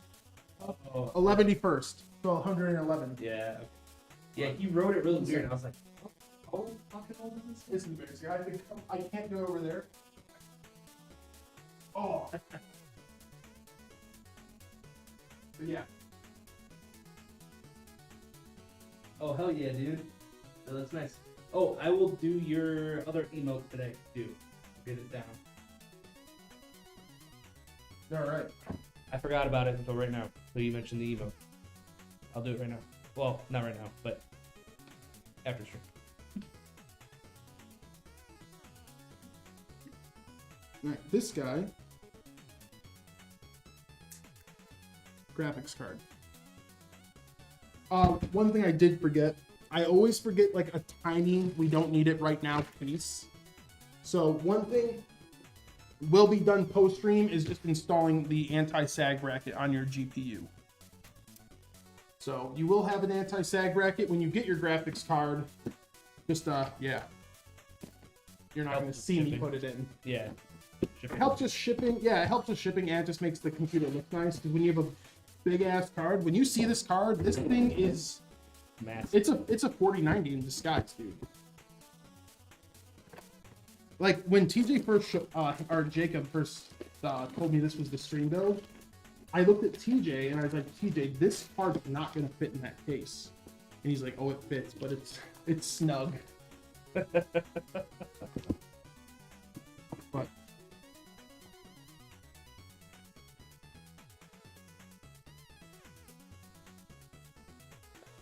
and then we are super chunky. Then we will take a quick break right after this build. All I have to get is just fan splitters for that Legionnaire. But that Legionnaire, all the fans are installed. I love building the Legionnaire. It's so easy. Sweet. Fractal for the win. Heck yeah. Who said that? Me. Sweet. I thought someone in the chat was also that super cool. You guys are cool. You'd just be super cool if you liked Fractal as much as I did. We're doing pretty good, Wolfie. Come on, Peel. This is why I told Jacob, man, I don't like doing 2 builds in a stream because I get so caught up with being an asshole with chat that I can't promise I can do everything in a timely manner.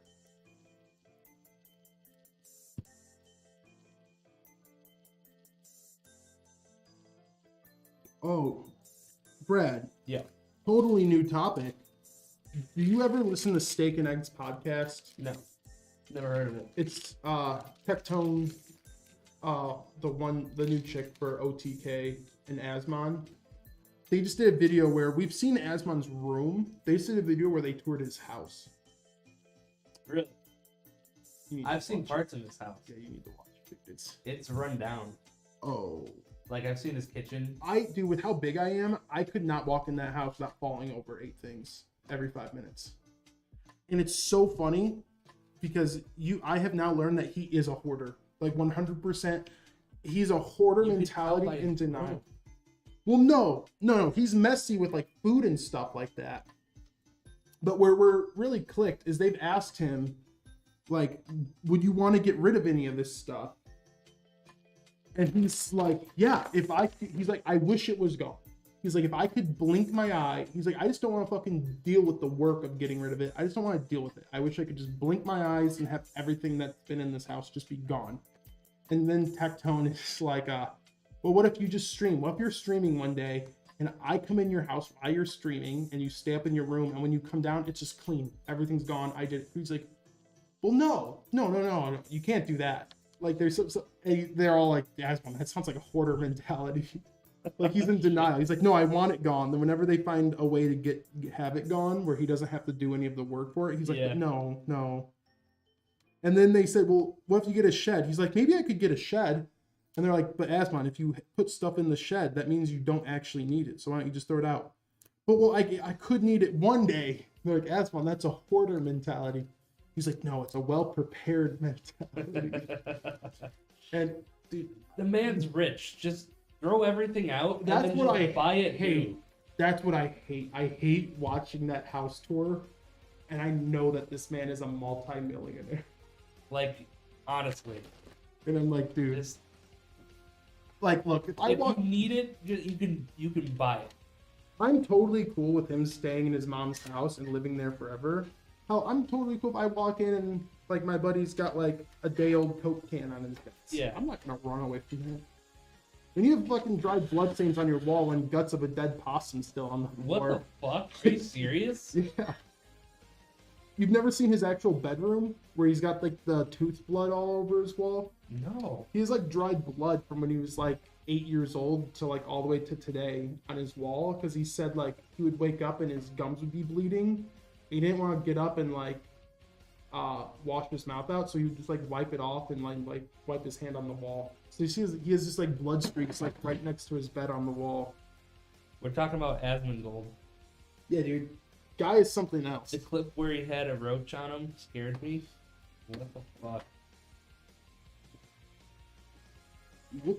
Yeah. Damn, dude. But there's something you gotta respect about this man, because what I respect is he knows who he is and he doesn't care. So I'll give him credit. Now he should care. I 100% think he should care, but he doesn't, and I respect that. And he's open. And like, I respect people who know who they really are and they're just okay with it. Even if I don't agree, I respect it. Tim from YouTube says, I'm looking at your high-end pre-builts. Wait. Attack on Titan looks cool. I was previously looking at your Legatus. Are they similar? Do you know? Wolfie, who is that? Oh, Asmon. He is just, he's a relatively big streamer, I would say. Probably top 100. He's got to be in the top. He's one of the biggest. Yeah. Well, on Twitch, he's one of the biggest. On Twitch, yeah, he's easily top 100, maybe probably top 50 even. Yeah, I would say probably top 20. Really? You think he's that big? Because there are some people that have like 50K like all the time viewers. He's sometimes around like the 16 to 20. But yes, I don't know the Twitch numbers, but like he's big enough to where he has 2 million followers. I think 2 million and 50, like usually like 20K viewers at a single time. Because the one time he popped off was when he went to Final Fantasy and he had like 100,000 watching. But he's like the biggest, he not anymore, but he was the biggest like MMO streamer, like World of Warcraft. He pretty much got MMO streaming thing. If you've ever heard of OTK, like Esfon, Mizkif, Tectone, any of those, they are all like in the organization that he owns. And he's homeless, dude. The guy is a multi-millionaire. Like, I remember when Twitch had those big leaks for how much people got paid. It was like how much they got paid in just like 2021 or whatever. Yeah. And he was like 2.3 million in Twitch. Dude, the guy lives in his mom's house. He eats like Taco Bell once a day. He has a car that's worth like, he said like $300. The guy is, you'd think he was homeless and he just stumbled across a trap house and decided to nestle in it with his computer. And he doesn't care. Looking up the stats right now, he's number 34. 34, so top 50. But that says Zach Rar. Well, that's because Asmon isn't streaming anymore. He doesn't stream on Asmon anymore. Yeah. He only streams on Zach Rar. Okay. So, but Zach Rar has always, like, everyone knows about Zach Rar because that's kind of been his backup channel. Yeah. Why doesn't he stream on his main one anymore? Because it's monetized, and he said something about like his main channel is more for gaming, and he feels like he has to have a certain like hyperactive like energy level for it. And Zach Roar, since it was kind of his side channel, he feels more like he can just relax and not have to put on that like Twitch personality as much. All right. And he says he makes enough money, so he doesn't really give a shit about making money. Yeah. Tim Michael on YouTube is asking, he's looking at our high-end pre-builts. The Attack on Titan looks cool. He was previously looking at the Legatus. Are they similar? You know? Yeah, the Attack on Titan pretty much was a Legatus. Yeah, I'm pretty sure they're similar. I don't know if it has a screen. Yeah, I don't remember that. I didn't build the Attack on Titan either. But so, I know they have similar parts. Yeah, because it is like the Attack on Titan. I'm pretty sure is it. Because usually the Legatus is what our custom paint job cases are. It's the 011 Dynamic Evo, and that is just the easiest case for our artists to use to paint with. And it's like the paint jobs can add a bit to the build, so I don't know where I was going with that. Fuck me. But anyways, yes, I'm pretty sure it's just a Legatus, dude. Let me double check. Are the specs on the site? Yeah. Let me check. Wolfie, I'm amazed you're part of the... Because, dude, everyone here, probably aside from Jacob and Owen, like Asmon. Like, even TJ knows who he is. Like, but did you play World of Warcraft? Because I feel like you have to play World of Warcraft to know who he is. Like, if you don't play WoW, that makes sense to me. If you don't play World of Warcraft, it would make sense to me. So the Attack on Titan has a 13.9 KS, which is essentially the 14.900K. I don't really follow streamers. I play RuneScape. Well, if you play RuneScape, then obviously you guys know Moist Crit, because that dude's the RuneScape god. We got 64 gigs. I haven't played RuneScape in a long time either. 4090. Yeah, I would say they're very similar. They're almost identical. The Legatus and but the only difference is the 13900 comes in. It's in the Attack on Titan 14900 or 13900 KS, but that's basically the same as the 14900K. Yeah, the KS. Yeah, the KS and 14900K. Yeah, because like the 14900K is a great CPU, but it really was more of a 13900K refresh than a like complete next gen thing. The big jump we're gonna see, I think, is in graphics card 2 is like next gen, because they announced GDDR7 which I think is going to be finally graphics cards going to be PCIe 5 to take advantage of that. Yeah. This is the last socket chip for 1700. I think we're going to see a big jump next gen. If it were you, would you take a 13-inch screen mod or put in an extra fan? I would ask Brad. I'm going to defer to Brad because I'm very like, dude, I don't mod my computer. I am the most just blackout build person out there is. So. Yeah, I don't know. It just depends. The extra fan isn't gonna cool anything down it's not gonna add that much extra cooling.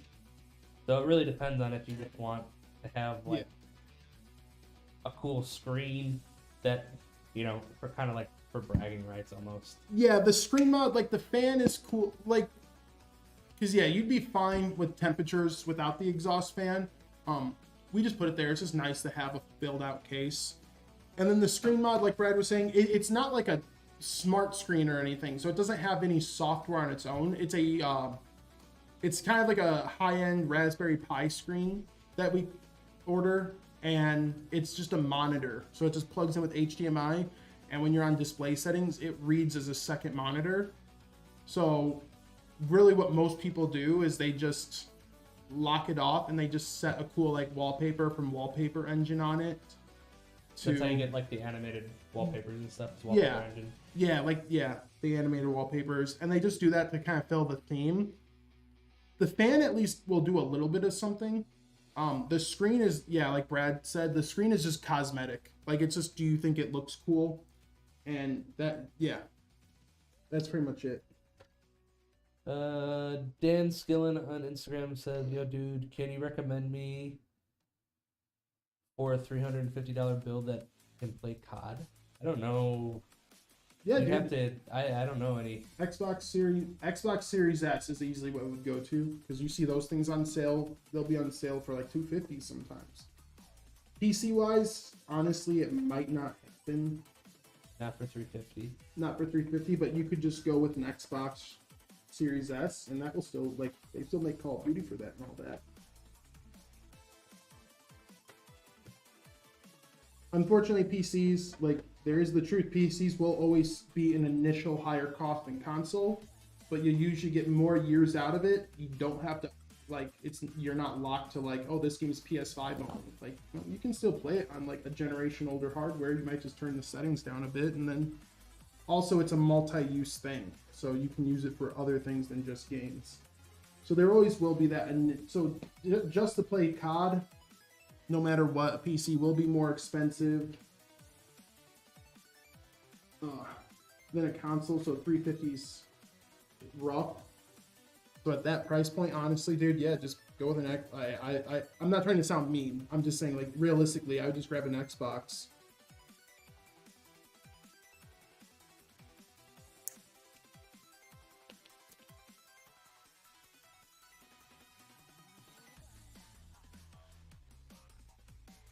Oh, these cable ties.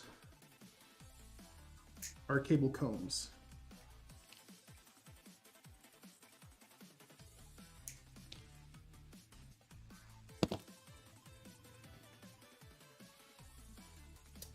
Oh, dude. Goofed. Not a big goof. Not a big goof at all. I keep forgetting, we actually just changed to the Cable Mod Direct Connect cables. And sometimes I just accidentally, I'll put the power supply in before I wrap the cable, but it's right there. So I'm used to having it be like the triple link pin, like split.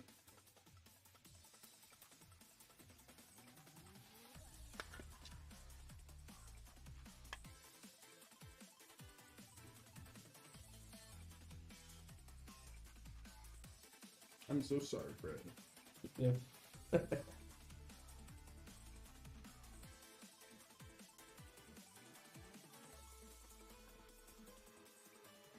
It's getting toasty in here, Brad. Yeah, dude. TJ, if we can get a silent one, we should beg TJ. I'm talking full hands and knees. Beg TJ to get like a portable AC unit in here.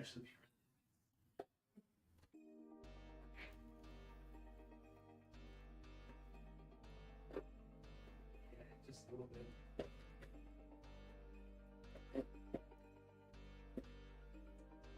Starting to sweat again.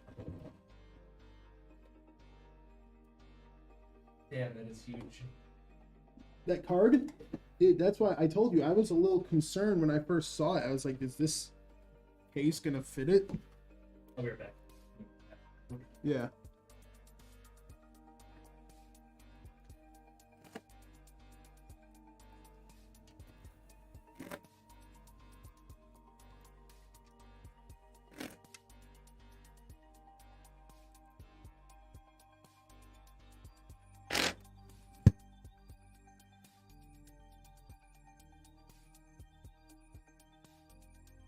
Oh, check my 24 pin. Build is almost what was it? Usagi, is that how you pronounce it?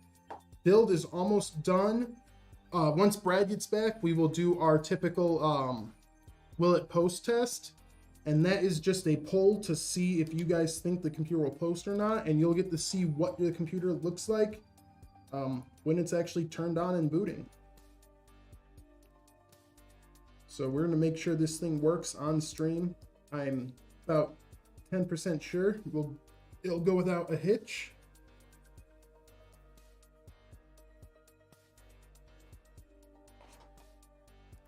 And that should be soon, because like literally everything's hooked up. Computer is ready to go. I'm just putting on these sleeved cables. So you ordered black and blue, and you're gonna see what these guys look like. Man, dude, I went on so many tangents today. Sometimes, dude, guys, you have to realize I have like, oh, dude, like maybe a pot of coffee when I'm here. And sometimes, dude, when I get that pot of coffee, I'll just be sitting there storing that energy, just stocking it. And then I'll come on stream and I will just unload all of that energy in like the first hour of streaming and just have these rambles and tangents, and then it just crashes. And I'm hitting that crash right now where I'm just like, shit. Time to take one of those naps Brad hates so much.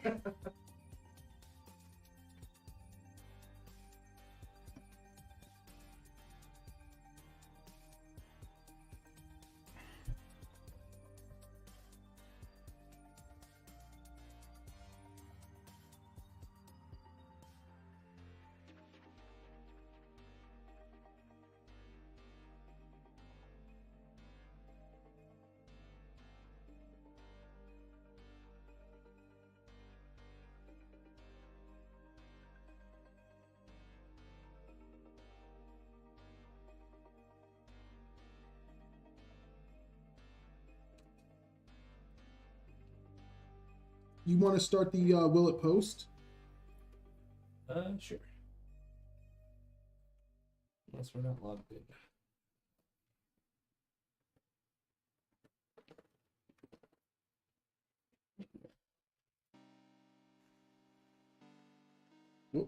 You get in there. All right, guys. Do you think it'll post and have everything work? That means fans are spinning, lights are turning on, and we get the post light. You have 2 minutes. Start now. Biggest test, does the back panel go on? That's the only test I run at my house. Does my back panel go on? Oh, I dropped it. Oh yeah, that's right. This case, it doesn't have like the locks on the bottom, so you have to like... Oh, that's annoying. Yeah. But I mean, like, honestly, NZXT didn't used to be a huge fan. But for the price of like the H510 Flow, for actually having really good airflow, and it looked like clean and minimalistic, I'll take like some shortcuts like that. Yeah. So I think this is like a sub $100 case. Is it really? I think it's like a $70 or $80 case, and it's a really good. Oh yeah. If you guys ever have like, I only want to spend like $50 to $70 on a PC case, NZXT I think every time.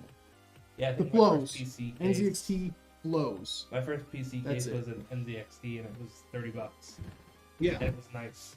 Yeah, they have some shortcuts. Like the build quality is still good, but like I said, not having a rail on the bottom for the panel to slide into, like whatever, dude. It's not a big deal. You just have to remember to hold the glass up. And I do kind of like NZXTs, like I said, very minimalistic. Like it is just a rectangle. Yeah. And you guys know what? The more boring it is, the more I usually like it. Except the Torrent. The Torrent looks like a space engine, and I really love it. Torrent's nice. I now know how to take off the side panel off my computer so I can dust it. Wolfie, I am on to please. you. Please tell me you dusted. Let's not talk about not dusting when I'm in the room, guys. Nick's a maniac. Let me look at this thing. I have to stand like back here, guys, so I can actually like appreciate it. That card is massive, but that is Huge. dude. Honestly, Usagi, if I was you, I would just lie to your friends and tell them that's a 4090, and they'll have to believe you when they see how big that thing is. Like, yeah, dude, I got a 4090. Oh yeah, I got like the super overpriced one too. This one was like $3,000, and just like.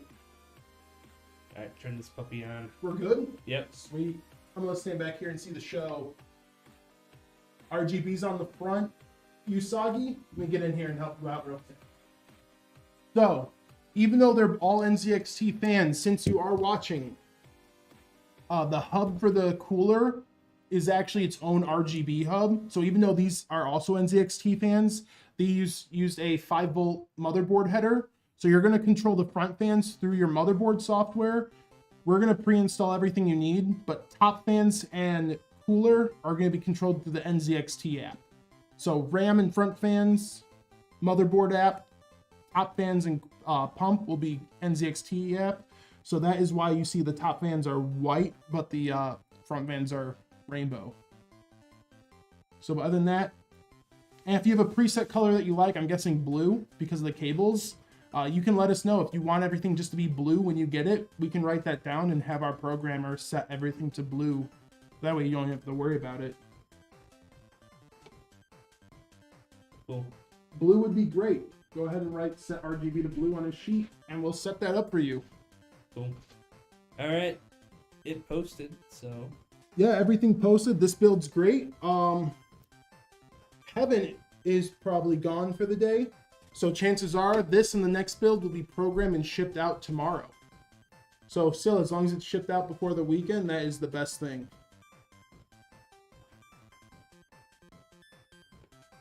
So yeah, sorry the build was super long, guys. It might not look like it, but this is a lot of cables and a lot of stuff in a small case. But honestly, I'm a fan of the compact look. I don't know. It's always weird to me when you see like just wide open cases and it feels empty. I actually like even though it's sometimes a little more work and a little more tweaking, I like the look of having like a filled in compact case. Yeah. Cool. We're going to take a quick break and we'll get building the Legionnaire. Be right back. Yep. Yeah, I just need to go. If you want to put this stuff on the desk,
All right, guys, we're back.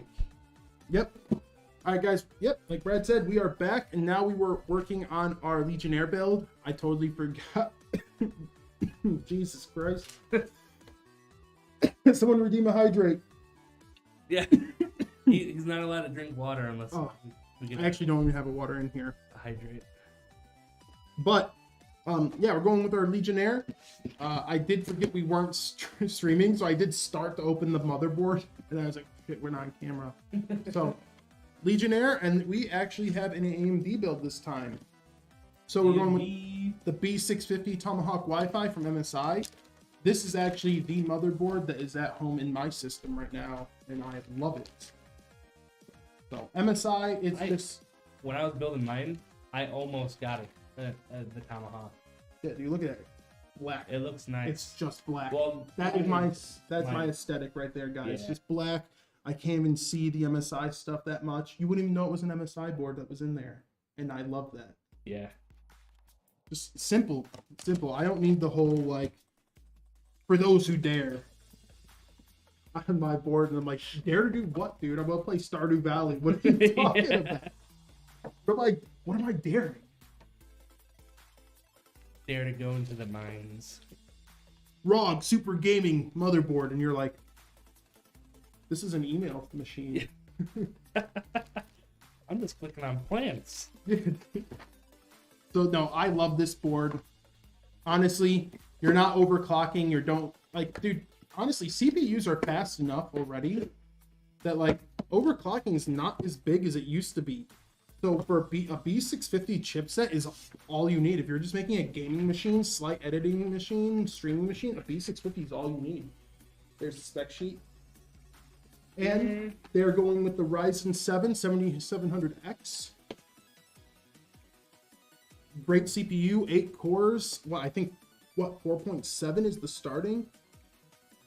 4.5 starting, and it will boost up to 5.4 gigahertz. So, I mean, honestly, for gaming, 8 cores is all you need. Most games will actually disable over 8 cores. And having 8 cores boost to 5.4 gigahertz, that's... I don't know, man. I'd be happy. This is looking pretty similar to my build right now. Except instead of the 7700X, I got the 3D cache. So, I might not be able to video edit as well as you can. But for gaming, it does quite well. Ooh. AMD builds too, also, I love Intel. So this has nothing to do with performance, it's just build. I think AMD is way easier to build. Really? Mainly because pretty much universally, all coolers for AMD use the stock AMD backplate, so there's no reason to like put on a bunch of mounting hardware when you're putting a cooler on. You pretty much you might have to unscrew these, but some coolers will actually use the hooks. So most parts, a CPU in, cooler on, and you're good. I remember when my first computer was an AMD, and it had that stupid tension bar that goes across, and you have to like hook it. Oh, I know what you're inside talking. and like try to get it hooked down the other side without it coming off. Yeah, that's what these are still are. The hooks. Dude. It's really easy once. They've gotten easier. I don't know. No, like you're talking about, like with the Wrath, like the Prism coolers and all that. You have to do it. Have a good one, man. It's really easy once you got used to it, because it was very hook 'em on, and you had to hold the squares down with your hand, and you just lightly loosened it one at a time. So like 2 turns, 2 turns, 2 turns, and once you got used to that, it was easy.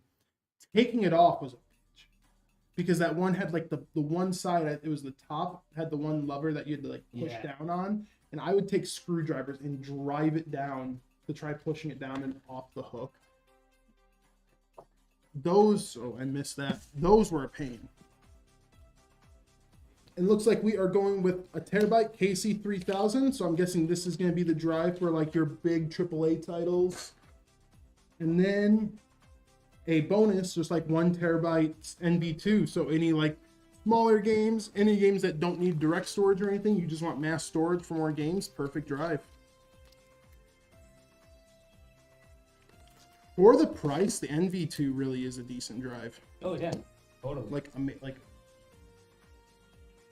like I can't remember the exact price, but dude, just having a sub $100 good SSD. Yeah.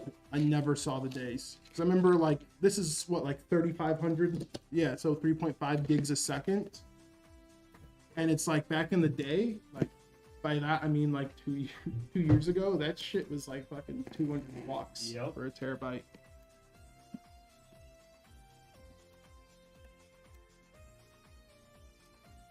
It felt like the last like decade and a half. It felt like there were so many disasters over there that fucked up storage prices, and it would always happen like right when they were about starting to like get back to normal. There'd be another fucking disaster that fucked everything up. Yep. Dude, the Thankfully, biggest there hasn't been anything like that. the biggest blunder, like, I had this board at my house for probably almost a year before I actually upgraded to AM5, and that's because DDR5 was like a 32 gigabyte kit was like $400, Yeah. and I was like, dude, I'm not paying that. Now DDR5, same price as DDR4 pretty much was. Yep. Yeah, early adopters always pay a premium. Just how it goes. Edge J says, so yesterday asked the most expensive build. What about the least expensive build? Not Alexander PCs. Wait, what? So Not Alexander? I Yeah. didn't stream yesterday. he's like, what's the cheap? He's asking what's the cheapest PC we've ever built. Probably like an Not- Actuarius. Not necessarily from APC, just in, Oh, cheapest PC I ever built? My mom's. Pretty much all hand-me-down shit. yeah. He got, like, my buddy upgraded to a 10700K at the time, and he had a 7700K, which was 4 cores. And he still had a micro ATX board and stuff, so we did that. And then Christina had a 1060 that was a hand-me-down. And we just got her, like, a Lee & Lee, like, MATX case. Very basic case, like $50 case. And threw that together. And at the time, like, that was still a decent gaming machine, to be honest. Like, 7700K and 1060, but she pretty much got that. Oh, dude, if you're looking to, like, just try it out, PC building, you don't need, like, you can probably get a PC together for, like, $400 or $500. Even with a graphics card, just get a super cheap one or a used one. But, like, you can get a, like, an Intel or an AMD for less than $100, like the CPU. You can go super cheap on the motherboard. Like, you don't need, you can get a sub $100 motherboard. Yeah. You can get a $100 graphics card. Yep. I mean, power supplies you can get for like, especially if you go pre-owned. Like, there are some good reliable sites out there, like Jawa. And, oh, I forget, it's an Arctic cooler, so there is mounting hardware. But you can go to sites like Jawa and whatnot, where they have, like, reliable sellers. And a lot of times if you buy, like, graphics cards, Jawa buys the cards from people directly. They test them, they make sure they work, then they sell them on their site. So you could get used hardware even, and if it's from a reliable site and you know it works, like, that's still fine. Like, how many times have, like, we just given a friend or something, like, our old graphics card, and they don't complain. Like, my buddy just got a hand-me-down 3070 from Krejci. Yeah, 3070 is still a beast. Oh, yeah. And he loves it. So, you could probably pass, like, the hard thing, I think, is the motherboard and CPU choice. I think that's the big debate, because it's like, do you want to be on DDR5 and Gen 5 just so you have it in case? Or not? But, like, honestly, if you're just gaming, you could get a B650 board and probably go with a Ryzen 7. How much are they? Do you have Amazon? Ryzen 7 7600, a non-X version. Because, honestly, for games, you don't always need the boost clock for games. 2600. Non-X. Yeah. 219. Oh. On Prime Day. Yeah. Like 150. But, like, you could get something like that. And that's still. Walmart has it apparently for 189. Is it Walmart though, or is it? Because Yeah. Walmart has weird sellers on there. Yeah. But still, you could do that. Like, let's see, you do 219, so 220, get a used GPU, Yeah. because then you're on the DDR5 platform, and you could start with 16 gigs, and then you could just add another kit if you need to. Down the line. So 16 kits, what, like $60? Yeah. And then It really could even go. Are you talking about DDR? DDR5. I would say go to DDR5 if you're building a first build, just so you have it. Because the reason I said the 7600 non-X is because the AM5 chipset they said would be around for 5 generations. Yeah. So that I way thought it was 5 years. and it's a generation every year. Oh, that's. So that way you could just have a new platform. And the 7600 is still a great gaming CPU. No reason to need the boost clock or anything for just gaming. And then what you could do is you could just save up. And then that socket is still going to be good like 4 years from now. And you could just, instead of buying a whole new motherboard, RAM, kit, you could just buy the last generation AMD lineup for the AM5 socket and just buy that CPU. And then you get another 5 years out of your motherboard, 4 or 5 years out of that board and RAM and stuff. So like 220, you could easily get a board for like 2. So I'd say that's a $400 build. Like, it's really hard if you want good performance. I say like 800 to 1,000 is like where I would go for like budget. And then graphics card, you could go with like a 4060, or if you find something pre-owned, go with like a 3060 Ti, or like, dude, even a 6650 XT is an absolute unit for a used, if you can find it used still. Yep. Or, dude, even an Arc A770 used. Those things are actually, the Arc cards have gotten really good. And they're not expensive, and their drivers have been killing it. So, I actually firmly believe you could build a really decent budget system. If we didn't do the 7600, still you could go DDR5 and go with like a 14500. Yeah. And that'd still be great. And same thing, just budget your graphics card. Because that's a good thing about PCs. You can start small and just grow. Like as long as you get like a good power supply to start, that will stick with you for as long as it lasts. Which a lot of power supplies have like 5 to 10 year warranties on them. Hell, I think Seasonic actually up there is like 15 or something. Yeah.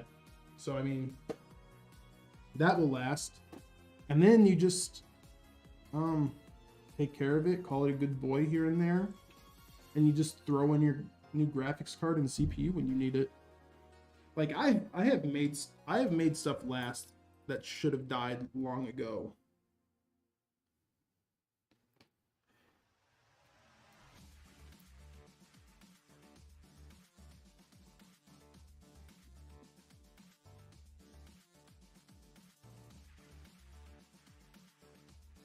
Yeah, I think my first computer that I built like 10 years ago, it was like 750.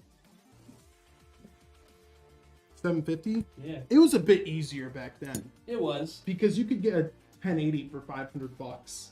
Well, I Do you remember those days? Yeah. I thought, I remember thinking $500 for a graphics card is crazy. Me too. I was like, dude, I'm not gonna 1080. I bought a 1070 Ti. It's like no 1080. Yeah, the 70s used to be like $300. Now those are the prices of the 60s. Yeah, now a 4070 Ti, you get like a ROG 6 one, it's like over 1,000. Yeah, crazy. It's insane. But yeah, I had a 560 Ti. But I had a cheap ASRock board. I think it was like $80. That's fine. And I had the AMD Phenom 2 Black. Well, 955, I think. if it sounds like I'm breaking shit in the background, guys, I'm just getting the case out of the box. He's breaking it. Oh my god, Nick, that's breaking it. No, that was tape. That was breaking it. That was breaking. See you, Kev. Hey, peace out, Kev.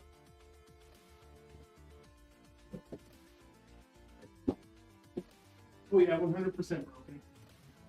Completely smashed. Yep, gone. Goner. I guess I gotta go home and take that napkin. Yep.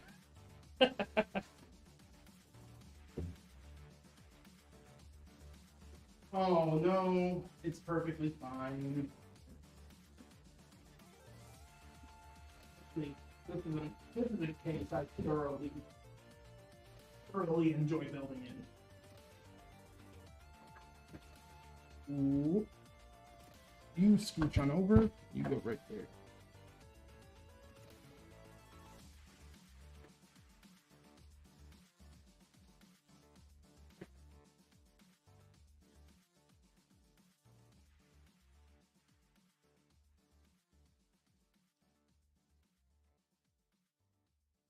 There is only one thing that weirds me out now. That's that you have to take this peel off. Oh, do you? Well, they used to have it where this top dust filter, do you remember, was connected to the top of the wrap around the case? No. And you pulled it out. Now it's on here, but it's taped on, and they put the tape under the wrap. Oh, that's They annoying. have to take the wrap off, the tape off, so you can get to the dust filter, so you can screw the AIO on. That's like the one weird thing, because the whole process is to finish the build and then get that satisfying feel. Yeah.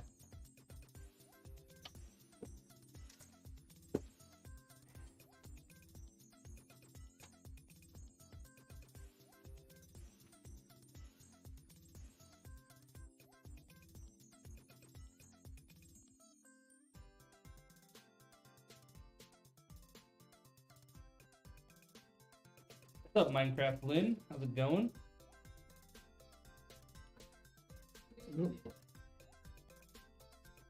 Yeah, like just if it's locked. Yeah. Yeah, because, yeah, I'm gonna. Thank you.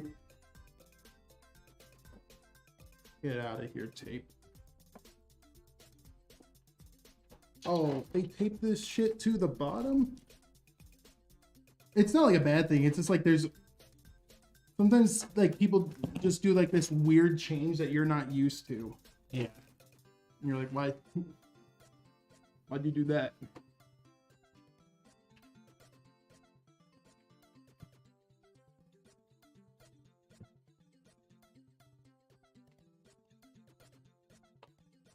How long have you guys been building PCs for? So I built my first PC 2011. I was pretty much the same year, I think. Yeah. 2010 or 11. Yeah. It was summer of 2011. You will, actually, you can tell me right now, Brad. Hmm. Look up when the GTX 690 came out. That's after 2011, I think. Well, maybe it was that later that year.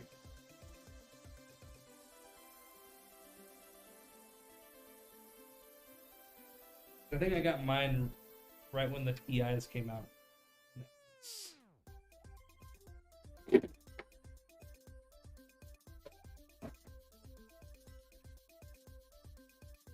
Sweet. Thank you. You too. May 3rd, 2012. Yep, see you tomorrow. Yeah. So you were in... 17? Yeah. No, I would have just turned 18. No, that doesn't even make sense. You would just turned 17. Oh, no, it makes sense. I forgot I carried the, what do you call it, over. Oh, I'm done. There we go. I forgot I carried my ATI card over. ATI, if anyone doesn't know. ATI.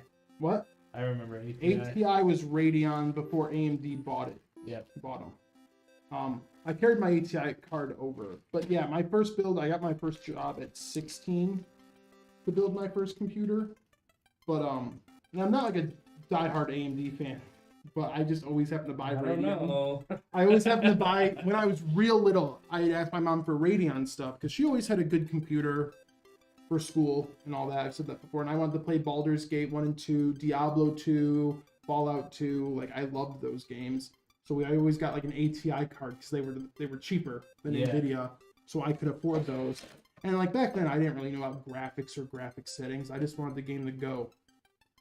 And so I would put a graphics card in my system when I was like 10, 9, 10. I could do that, but not actually build. When I was 16, I got my first job, and that was when I built my first like full-on computer. I mean, my first big GPU upgrade was the GTX 690. So 16, I'm 30 now, about 14 years. About 14 years I've been building. Mm-hmm. That's crazy. 14 years ago was fucking 2012.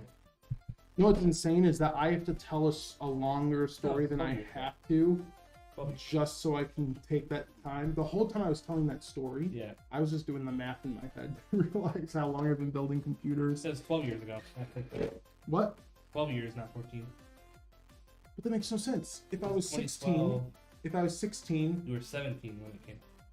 No, but I built the computer, carried over my ATI cards, and my first GPU upgrade was the 690. The 690 was like an upgrade, but it was like only a few months later. So it was 2011 I would have built. Because I got my job, I saved up. Like, it wasn't like my first paycheck. Yeah. I got the computer. Because, like, the worst part was, like, buying it. The worst thing I think some people forget is they put all their money into the computer. And they're like, I got it! I can't afford games. Yeah. I have to buy the games for the thing. So I didn't want that. I at least saved up so I could get like 5 games or something to start. Yeah. And I saved up so I could still like purchase the stuff coming out that same year for it when it came out. So yeah, 2011 I think is when I actually built it. So 13 years ago. Yeah. So I've been building computers for about 13 years. I upgraded that, I'd build my friends, and then I was always a tweaker, like back when overclocking was really a thing. Oh, I played around. I destroyed some shit. And I knew how to clear... Wait, I'm not going to say that. I'm not going to... Browser history? No. I'd say that on screen. No. Mute.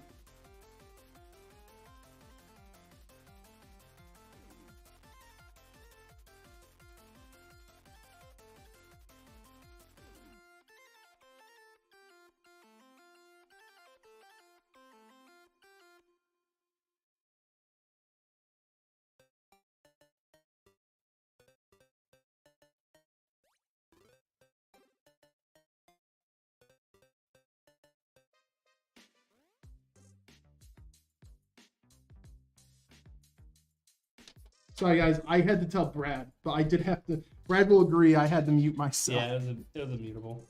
Yeah, no foul language, nothing offensive. A life hack. Yeah, just a life hack that I can't share. But yeah, I like to tweak. I like to tweak stuff and everything. Broke some stuff here and there. Had to get it replaced. I'm doing good, Minecraft Lynn. Thanks for asking. Brad's always doing phenomenal. Most of the time. Or I just lie and say I am.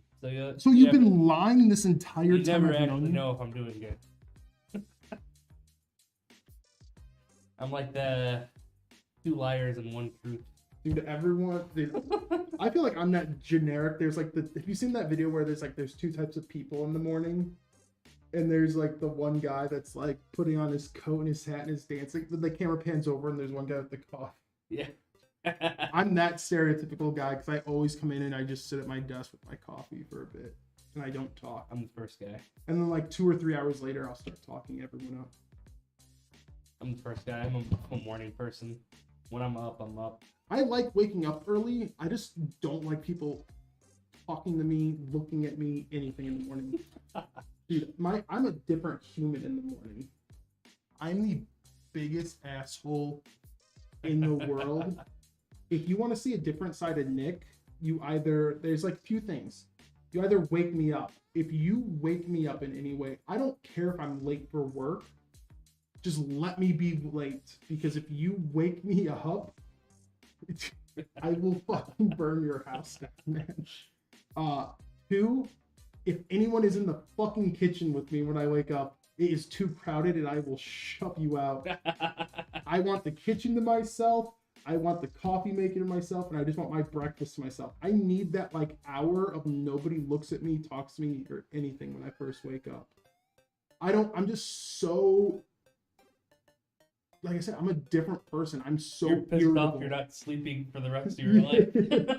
Yeah, no, I'm just very irritable in the mornings, and it doesn't matter when I wake up. It's just like that first hour of waking up, I'm just super irritable. Like, I don't want to like say bipolar, but it's almost like it's almost like the stereotypical joking version of bipolar. Like, I'm just an asshole in the morning, completely unhinged, and then an hour later, dude, I'll be your best friend. We'll go to Make Out Mountain and just have a fun time. No worries. Next morning, you better be gone. Gone. Dude, like, and it's visible, dude. Like, I don't even catch myself doing it. Like, I've had, like, even people I love, like friends, Christina, anything like that, like, it'll be in the first hour in the morning, and I'll be at the coffee, and I'll just be sitting there by coffee, you know, dancing, ready, and someone will walk in the kitchen, and they'll be like, hey, Nick, how you doing? And I'll just be sitting there, like... Really? The counter, yeah. Like, just like... I'm trying to be polite and just not say anything, but I'm gonna mime it to you. Oh, shit. That's me. I will just start like patting the table, and it's almost like anxiety takes me over, or takes over me. Like, I can't be around people. Did I wake you up when we went ghost hunting? Okay, good. No, dude, we were out till like 11. We barely made the checkout. We're like, oh. Yeah, no, I'm not too much of a schedule guy either, though. Like, I'm like not. Work is like but like I'm not overly punctual. Like, I'm not one of those people that we have to be up at 7 out of the. I'm like, I'm very when I'm on vacation or doing anything like that, just go with it. Yeah. I'll wake up when I wake up, and we don't have to be home right away. We'll get some breakfast out here. That was a nightmare trying to find a breakfast place because it was Sunday, but I forgot what other day it was. That day, because like everyone was closed. Oh yeah, everyone was closed. President's Day or something. It was something. It was some holiday I don't take note of. Yeah. But it was some holiday, and everyone was closed except one place, and it took us forever to get there. But no, dude, like even if we go out. Like, if I go out for breakfast in that first hour, you'll just notice, like, I'm just not going to talk or really be social. I just need to sit down, have that few sips of coffee, and just wake up. Meditate. Yeah. Pray the anger away. and then I'm chill. I'm just like, everyone has that one thing that you just don't mess with. You just don't, out of common courtesy, you don't mess with it. Mine is just my morning. Yeah. And it's like, yeah, I'm the exact opposite. If I'm on vacation or something and I wake up at like 6, I'm like, alright, let's get this fucking day going. Let's do it. Well, that's why I always had that rule too. I always had the like self rule, not like rule with anyone in particular. Just a self rule that I like swore to myself. I would never have like one of my best friends as my roommate. It's because a lot of my friends, like my buddy, one of my best friends, Chris, dude, when we were kids, my mom would wake me up at like 5:30 or 6 in the morning. She's like, Chris is here, he's ready to hang out. He's just like, he was always ready. I mean, I love him. He's my best friend. Yeah. And then my buddy Layson is very much awesome. Like, he's one of my best friends too, but he's always like, yo, dude, let's do something. Let's watch a movie. What do you want to do together? You want to play games? And I've told all my friends, like, if I lived with you, you'd be fucking dead. Because we would not be friends anymore. We wouldn't even be enemies. It wouldn't make it that far. You just, like, because I love you guys, but I know you would just, and you would just be ready. The second you saw me get out of my room, you're like, yo, what are you doing? You want to do something today? And I would fucking pile drive you 10 time spans backwards. Oh, shit. Just, yeah. Dude, sleepovers for me were always the worst because I've always been an early riser, and literally everyone else sleeps in. So I'd be like up at like 5, and I'd be like, all right, I want to fucking do something, but I can't. Like, so it always sucked. I almost always exclusively had sleepovers. Like once I hit like junior high and we were just biking everywhere on the weekends, if my friends came over for game night and stuff like that, not like a group of 10 of them. Yeah. If it was just like my best friend, like Layson, Chris, my buddy Kane, something like that, chances are they were just going to crash over and then it was going to be Sunday and we were going to play games the next day. Yeah. But I always woke up the earliest, so I always had time to go down and like make my coffee and just sit down, and I would just like watch video or cartoons and just let them sleep, and I would get my piece in. Yeah.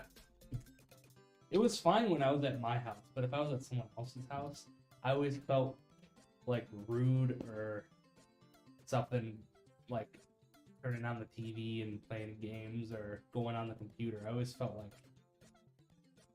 I would never go on a computer because that just looks sketchy. Yeah. But like I would turn my friends' TVs on and stuff. I always felt rude doing that. All of the friends I've had, we've known each other for so long that it's pretty much been a family. Yeah. Thing. Like even the people I still really hang out with today, minimum, like Jesse even, minimum, I've known for like 10 years. Yeah. So it's like, once it gets to that point, and I've always been like with my house, it's like, if you've been to my house like 3 or 4 times, you just do what you gotta do. You want to go downstairs and just steal a Coke or something, or I don't have soda, but you know what I mean. Yeah. You can go for it, I don't care. But like, I get what you mean. Like I do sometimes, I always, for a bit, until I really got to know, I'm also always friends with like all my friends' parents. Mm-hmm. So it's like, but until I knew the parents, I could be best friends. Until I knew the parents on a first name basis, I did feel weird, like just walking in my friend's house if they were asleep or just not there. Because I've had moments where my friend's like, yo, Jake's coming over too, so I'm gonna go grab him. And I'll just be in the house. But, Yeah. this doesn't feel right. Because I think the problem is we externalize, so we think we look awkward, and because we think we look awkward, we think other people are awkward by us. Yeah. When really most of the time they don't care. Yeah. Your buddy's dad's just gonna walk by in his whitey tighties burp and just leave you be. He doesn't really care that you're there. He's doing. Did Oh my god, my dad did that with my friends. Dude, you're not. It's like, oh my god, Dad. Put on some fucking Dude, pants, if anyone had a dad who just let the beer gut hang out and just wore whitey tighties when your friends came over, your dad's a fucking homie, and I love him because those were always the coolest dads. You have a cool dad, right? I know I met your dad. Your dad's awesome. Yeah. So yeah, no shit, he wears whitey tighties everywhere. He was that motherfucker. Those are always the coolest dads. Those are the dads that sit there, they're foul mouthed, they don't give a shit. The first time I had Samara, we were watching Star Wars, and he came home from working out or playing basketball or something. He like said, "Hey, what's up?" And he went upstairs. He took off his clothes. He had a shirt on, but he just had whitey tighties on, and he kept walking down the stairs to grab a pop. I'm just like, God damn it, Dad! What are you doing? That's how my mom was. My mom would just wear like really long t-shirts that would go down to like her mid calf. Yeah. And she'd just walk around like that all day. God damn it, dude. Yeah. But I have a girl over. The first time I had a girl over, my mom was just like, she's really cute. And I was like, what the fuck up? And then like we were playing games. I forgot what we were playing because this was like freshman year or something. Mm-hmm. Freshman 8th grade. My mom was always cool, so she came up, and I remember she's like, "Hey Nick, me and the neighbor, we're going to IKEA." Yeah, and we're like, "Okay, it's quite a long drive, so we won't be back for a long time." And I was like, "Yeah, okay, get the fuck out." So I'll see you whenever I'm back. And she's making it so obvious of what she's doing. And I'm like, "Yeah, okay, bye, okay. I hope you guys have fun. I'll see you in a few hours." And so she's. Oh my God. I think that's like the best part about being a parent, probably. Fucking with your kids, dude, Yeah. 100%. Okay, I'm gonna torture my kid. Are you kidding me? Because kids, I feel like kids are like the same. As long as it's like if you have that same respect that you do with your friends, having a kid is like having a friend. Like it's just it's giving someone the right for you to bully them. And I'm gonna fuck with my kid hard. If you think not, you're nuts. And that's to my future kid. If they're listening out there, if you think I'm gonna let You're it, listening out there, my future kid. yeah. If you can somehow hear me, oh, I'm gonna have fun.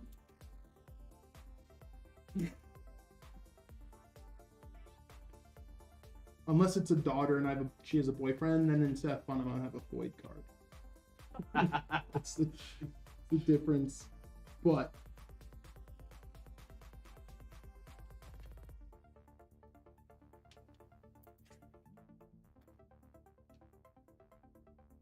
dude, because also I don't think like games are going anywhere. If anything, games are becoming more and more popular to like the younger generation. So like, I think we grew up in this technological era. So I think no matter what, Brad, you and me, like, we're always going to be somewhat good at games. Yeah. And have like somewhat of an understanding. Mm-hmm. Because we understand the basic principle. And yeah, we'll always have some sort of like yeah ability. Unless something goes like super crazy. And... So that means like, dude. But even then. I know when I have a kid, I'm just going to be like, dude, I'm going to just walk in there when they have friends. Like, I'm about to kick your guy's fucking ass in Super Smash. If you let me win, dude, you are grounded for like 3 weeks. Yeah. And just play like these games with him. Because like, you know, like the dad will eventually let the kid win. Yeah. And it's such a dude. I'm not gonna let my kid win ever. That's what I've always said too. I'm not gonna let that little bastard win. Thinks he's better than me, then he'll think he can run the house. I'm not. Fatality every time. Yeah. I haven't played Super Smash. I'll also, or I'll do like, I won't be like mean, but like I'll do like little things. Like, Dad, can I have Grand Theft Auto? Yeah, dude, sure. And I'll buy him like Lego City Undercover. Yeah. Yeah, I get. It's just, dude, it's like the same thing. And they're like, no, this isn't what I wanted. Like, well, I already spent the money, so you're just gonna have to suck it up and deal with it. Maybe next week we'll try again. I was playing Undercover with my nephew. The game is just like GTA. No, yeah. But that's why I would just... Dude, I fucking ran over so many people. Like, I want Call of Duty, alright. Bring them home Splatoon. Well, it's like kind of the same thing. Like, you have to use your imagination, sonny boy. Just pretend instead of paint, you actually are blasting these people.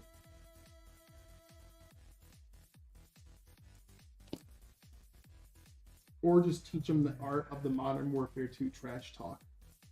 But I'll pocket it. I'll pocket it. I'll be an absolute saint. Motherfucking Willy Wonka. Second I hear he has a friend and they're online, I'll jump in the chat and be like, you want to hear some of the things we said back in the Call of Duty days? Bury him. You think that was bad? Wait till you hear what we used to say in the WoW days. Chat, Barons. Jesus Christ. We don't talk about those days. Jesus Christ. Yeah, dude, it's gotta be fun. I'm trying my best to be camera appropriate, but no, I would fuck with my kid hard, man. It's like, that really does have to be the best thing. Or just insult them. Like my mom, not insult them, but like my mom would sit there when I was watching a kid show and just give like her commentary on it to make it so ignorant. You know what I mean? Like to make the show just seem like, so they can just grab a bunch of balls and call a dragon? What? And like, yeah. All I'm saying is this guy shooting fucking Christmas lights out of his hand. And like, just sit there and comment, and you're like, get the fuck out of here. Yeah, that's what my dad would do. Yeah, dude, it's just, and it's like, you don't realize it as a kid, but then as you grow up, you realize, like, they were just fucking with me, man. They were just having fun. They were just picking. Yeah, he hated Dragon Ball Z, my dad. My mom didn't mind it. My mom didn't. Well, he didn't hate it, but he always made fun of it whenever it was on. My mom, which honestly is fair. Yeah, my mom just didn't really. She didn't mind any of my hobbies, but she didn't like any of them. It's like she would never sit down and watch Dragon Ball Z or sit down and play games, but she's like, well, you like it, so that's all that matters. Yeah. Now my dad would play games. He played. But one thing my mom did, and I did bond over that I never expected, is like Seth Rogen movies. Really? Like one of the first movies I saw her like outright laughing is when we went to theaters to see Knocked Up. Dude, my mom was dying. Dude, Knocked Up is good. Yeah, my mom was dying.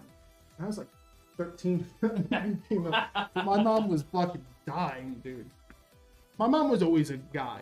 Like my mom really was like the same humor you and the boys would have and all that. Like she was like she would fill in the dad hole as much as she could. And dude, my mom is a fucking savage. I swear to God, like, I think if I put her on the Xbox 360 chat, oh, she would bury everyone.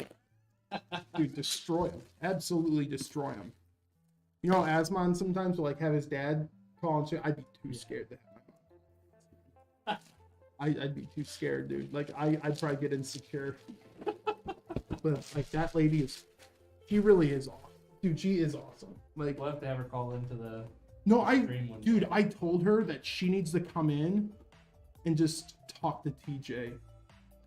And I swear to God, after like 2 sentences, they'll probably be sitting there because they can both like just go on forever about like one topic. Like TJ can say like, I don't know, politic, and then literally talk about that exact thing for like 7 hours straight. Yeah. My mom could do the same thing, and I feel like those two would actually have so much fun. Amen.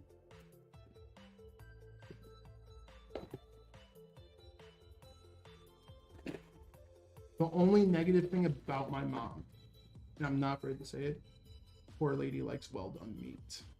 Oh, so does my dad. That's the one. Yeah, that's the one he thing. Likes eating leather. That's yeah, dude. Like, dude, yeah. Like, here's your bun. Here's your hockey puck and some ketchup. Like. That's the if I have to say anything bad about her, that's all I can really think of. Yeah. My dad's a microbiologist, so he knows about all the bugs and shit that you can get sick from with eating food. And I would still let him know, dude, there are people in like third world countries that live to be like fucking 115. Yeah. And shit, like or like 112 and wasn't there some dude in India that like meditated and he lived like 70 years off nothing but tree sap? Like that's literally all he ingested and he lived like 75 years.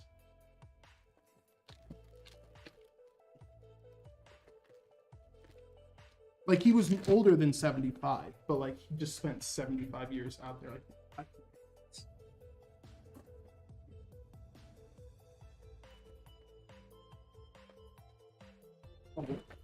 oh yeah. Some of these builds, guys, you do.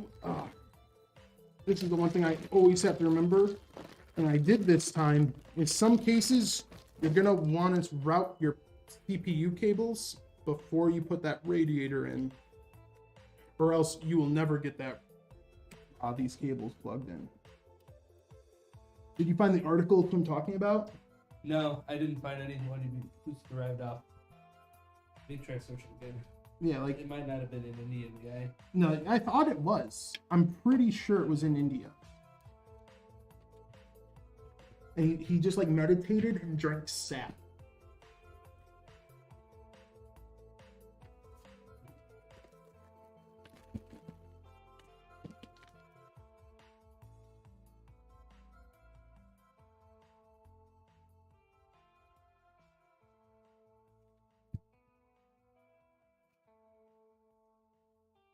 Don't be calling me a liar, Brad. CT scan finds mummified monk inside 1,000-year-old Buddha. That's what's coming up. Nothing about. So wait, Buddhas are just. What if every Buddha is just a coffin? That'd actually be fucking metal. And what if it symbolized the reason he was so big is because he was just eating people? Yeah. Man lived off free sap and meditated. Nothing from it. When I did it with Indian man, nothing. Dude, I'll find it. I swear to God. Because there was even like a news thing. I swear, there was like a news thing. And they were trying to see if this person was telling the truth. And I'm pretty sure they brought him to a hospital. They brought him to a hospital. And they actually like had him on camera in the room. And he just sat there for like 4 or 5 days on camera and didn't touch touch food at all, food or water, and nothing happened to him. Like he just had the sap. I know it sounds crazy, but like, dude, I swear This to yogi God. spent 76 years without eating or drinking. There we go. It's probably him. Where is he from? I'll read the full. 76 years without eating or drinking, so it's starting to sound like it could be the right guy. Johnny. Let's see, Indian Indian. This could be the guy. monastic. I don't know what that means. He died in 2020. He's a breatharian monk. You know what breatharians are? No. They're certain people that they don't need to eat food. They just survive off the air. And that. This guy apparently did. My dad woke up at like 3 a.m. one time and was listening to the radio for some reason. Maybe it was TV. And it was talking about breatharians and how like they haven't eaten for like 5 years and they're fine. They're just eating air. And they're actually from like an alien planet. Oh no, And this that guy's not from Big Macs are like the devil. like candy or something. Like they'll eat Big Macs but they won't eat anything else. Oh no, I don't think this guy, like the one I'm thinking of, he literally lived alone in the woods. Like it was just him. Okay, so I'm not 83-year-old crazy. man who claims he can survive without food or drink has baffled doctors who studied him. Did not see him eat or drink anything for more than 2 weeks. Mm-hmm. Has lived for more than 70 years by absorbing water through a hole in his palate. He's regarded as a holy man. Unsafe. Fraud by many. Man has spent more than 2 weeks in April and May under observation of doctors at Sterling Hospital. But in 15 days without him taking food or water. Somebody doesn't take water for 7 or 8 days, he surely dies. The doctor said. I thought it was you could survive like 2 weeks. I thought water was less than food. Yeah, I know you can survive without food for like 2 or 3 Because weeks. like what people don't realize is a majority of our ancestors, like not even that long ago, only got like maybe 1 or 2 meals a week.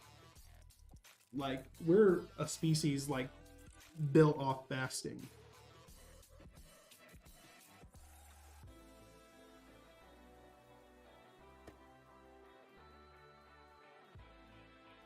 It didn't say anything about tree sap, but this guy didn't eat or drink. Yeah, see, I watched a video, and I thought it was something like that's maybe the liquid he was absorbing. It was like tree liquid, Okay. like running out, and I figured like sap, because Yeah. sap is just like it's a lot of sap is water. It's not like syrup.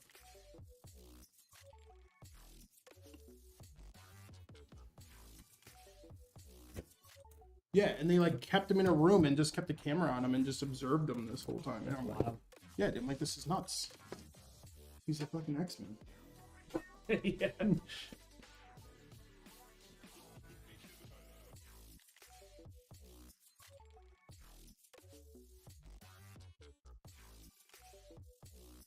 Yeah, dude, what humans can sometimes do is insane. Like, have you ever seen that one guy who, because there are people with, like, genetic oddities. You know, like, clearly, but there are some, like, even more than others. Like, have you ever seen that dude who just has, like, massive hands? Like, he's a normal-sized person, but his forearms and hands are, that like, guy. foam fingers. He does arm wrestling, right? I don't know. I've just seen videos that were, but like some people that with weird stuff. There's also a guy who like electricity passes through him, and there's a video of them. There's a news show where they took him. Yeah, Sean, this is our second build. We've been live for like 3 hours. This is our second build. Yep, and this one is actually not much longer either. But they took this guy. His body, like electricity, will pass through him. The second one was for Steve. The first one was for I can't remember her name. And they actually. We built sorry. already. Sorry. No, that's not bad. Not paying attention. They took this guy. Oh. And they actually like wrapped him with copper wire and like hooked him up to a transformer like on a power line. Yeah. And dude, they had the reader where you wrap the wire around the reader, then the other end, and it tells you how many volts. Like just thousands of volts were just passing through his body. He didn't feel a thing. He goes blind. Like they actually say because the electricity running through his body, Yeah. he actually will go blind. Like he's not blind, it's just why the electricity is in him. Yeah. He can't see. But his body just acts as like a conduit. Like he can't summon lightning, but it's just like electricity does not affect him at all. That's weird. That's wild. Yeah. I forgot what it was. There was like a whole show that like showed people with like It's like superhumans. yeah, Yeah, with something like Stan Lee, that. I think. Yeah, and there was like one guy who could like he was a big boy, dude. He was like, but he could survive like 100-foot fall into only a foot of water and be fine. Yeah, he had like he did like a type of swan dive where you like landed on your belly and you disperse the weight enough and so you don't come all the way down. And he does it just right to where they test it. He jumped like 100 feet or 50 feet or something like that into 1 foot of water. And he just... How do you discover you have that talent? That's what I know the electricity guy I saw said that he was like climbing a pole because he was again like India, Middle East, somewhere out that direction. And he was like climbing a power pole with his friends and the transformer like blew up next to him. And he said yeah, he was a kid. He just got up and walked it off. Jesus. On it. And then people started asking him and like working with him. He's like, yeah, I realized that like electricity just like there's something about his like body, like electricity just like it will go through him, but it doesn't like discharge him or something. It will just keep passing through him. Burt Williams on YouTube says, so far so good on my new Alexander PCs, and mine is one on the lower end of 1K, and it runs DayZ and Apex great. Oh yeah, dude, love to hear it. Dude, I haven't played DayZ in so long. I haven't played DayZ I totally either. it's like one of those games when you hear about it, you're like, oh my god, DayZ, and then I also like I totally forget it exists sometimes too. Like, it was such a big mod, man, for the longest time. Yeah, it pissed me off because like they had the standalone DayZ and it was out for like 4 years, and there was like, is it still in early access? no, I think it's full release now, but it was still in early access and it was out for like 4 years. And the Arma 3 mod, DayZ Epic, Epoch. Wait, there's a new DayZ mod? Yeah, there's a bunch on Arma 3. See, I didn't know that. I played the Arma 2 mod, and I played that a lot more than the base, the actual game. Yeah, the standalone. Yeah. Yeah, but like the mod for Arma 3 had more features in it and was more stable than the standalone. And I was like, you know what? Fuck DayZ. Like, well, no, it's really crazy because like, didn't the people who make the mod make the standalone? yeah, I think they were hired by Bohemian Really? or whatever. Yeah, It's really weird. like it was DayZ was another one of those. by the people who make Arma. Yeah, DayZ was another one of those games too, where like, dude, when that mod came out for Arma 2, DayZ was like one of those games that just took the world by storm. Yeah. Everyone was playing DayZ. Everyone was buying Arma just to download a mod. Yep. Yeah, people still do it with Arma 3. I don't think I've ever seen anyone actually play just Arma I can't 3. wait till we finally get Arma, because I actually like the Arma games. I can't wait for Arma 4 to come out. Are they coming out with it? Oh yeah, so they showed some footage, like just getting in and out of vehicles. They showed a trailer. They basically Reforger, the Cold War one, Yeah. was just kind of like a beta test of their new engine that they're going to be using for 4. Okay. But like they've shown a few things on 4, and I cannot wait.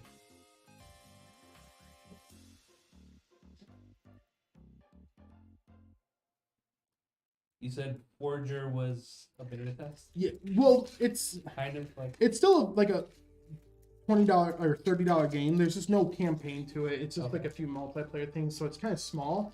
But it's kind of like a tech demo for the most part for the new engine they're working on. That's why I haven't picked up Reforger yet, because it seems like a glorified tech demo.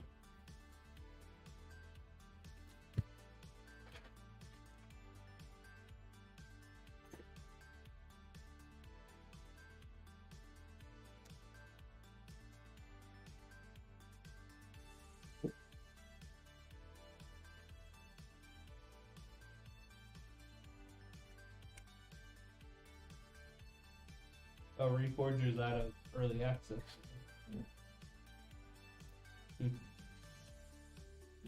But you should be able to go on, if you're on YouTube, you should be able to see a trailer for 4.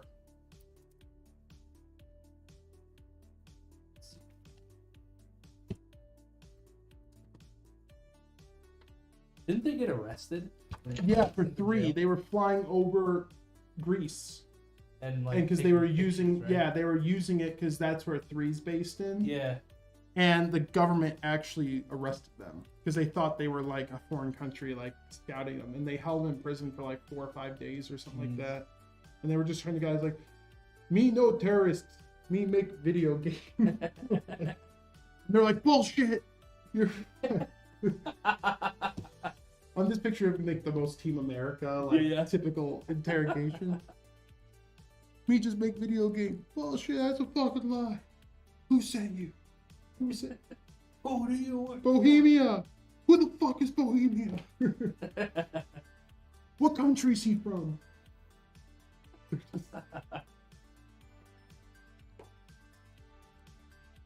Where are you from? America?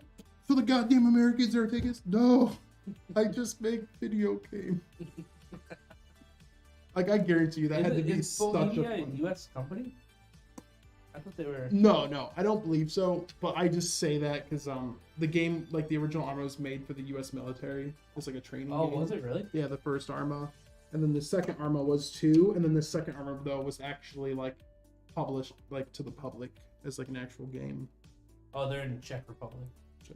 Or... Oh, sorry. Czechia. Prague. Oh, okay. But isn't that Czech? Oh yeah, okay, Czech. I don't. Czech. I'm not a geologist.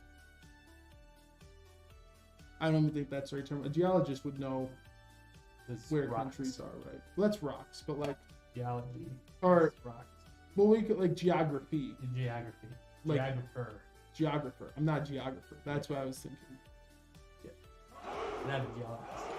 No. I do have a lot of geodes though, dude. And they're not rocks, they're minerals. Hey, Hank. That's... Thanks for the follow, Young Allen 16. Thank you. That's what I was looking for.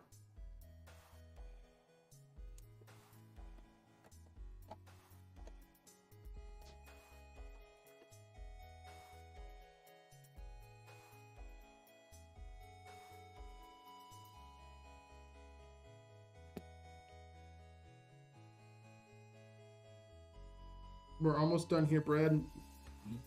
Told you this one is quick. Yeah, a lot quicker. And it's still an AIO and everything. It's just like sometimes, like, dude, the fact that Arctic is, I cannot give enough credit, dude. As someone who's built computers, like, I just want Arctic to know how grateful I am to them. And they deserve a Christmas card every year because they naturally have the fans already screwed onto the radiator, already daisy chained, so you literally only have to connect the pump fan. Oh, that's nice. And that's it. And it just powers everything. You don't get like 80 cables. Yeah. Like some people, like, that's something I will not take for granted, is how nice Arctic is with installation. And that's a model. Lee and Lee's been getting better in the fact that their fans now are pre-installed on the radiator. And people just like need to be credited for that type of stuff. Just the simple task of like making it so you don't cable to just cut down the cable. Get them out. Where did I put the bag? Oh, there it is.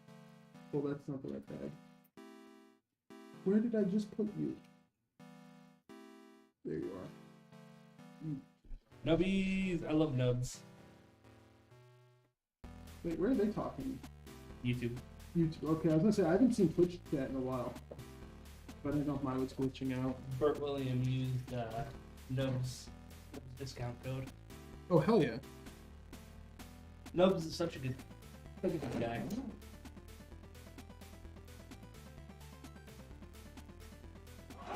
I still remember building that height for him. That was a fun build. I actually love it. Does he still have the outro where he like gets off his chair and he has the screen that says like that is one of the most creative outros I've ever seen. He has the intro of where he goes and sits on his chair too. And it has the computer. Yeah, it has the computer and you see him walk up and sit. That is one of the most creative things I've seen. Yeah, it's I awesome. really like that. Yeah, Nubs is a good guy. I like Nubs. Thanks for the follow, Judge Kingslayer. What are Nubs? Nubs is he's a streamer and he's a rapper and he's part of Hot Squad fam. And yeah, he's a cool guy. Check him out. He's funny. I wonder if Nubs, I kind of want to show Nubs the local rapper we have. I showed you.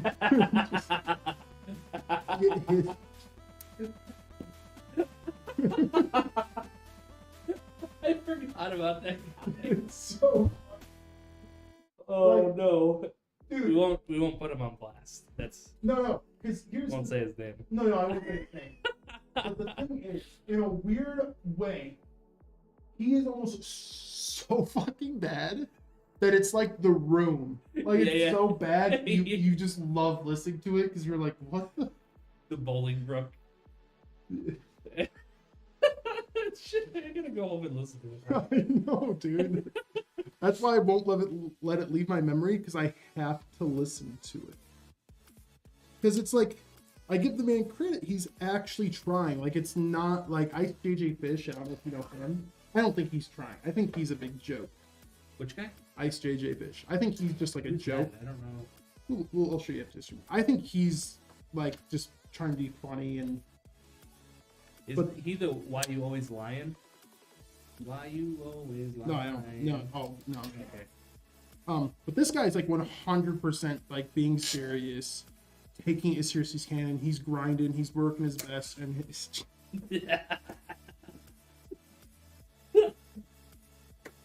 Oh man, I feel bad for laughing at him so hard, but holy shit. I don't feel bad. I don't know the guy. Dude, no, because Judge Kingslayer is the build. Oh, today. Awesome. Build is actually almost over, dude. So we're just doing 2 more cables. I just have to comb these, and then we're gonna power it on and make test how it works. Where is it? Clips. Oh hey Sean, I recognize you. It wasn't until you said Reagan's Navy that I like put 2 and 2 together.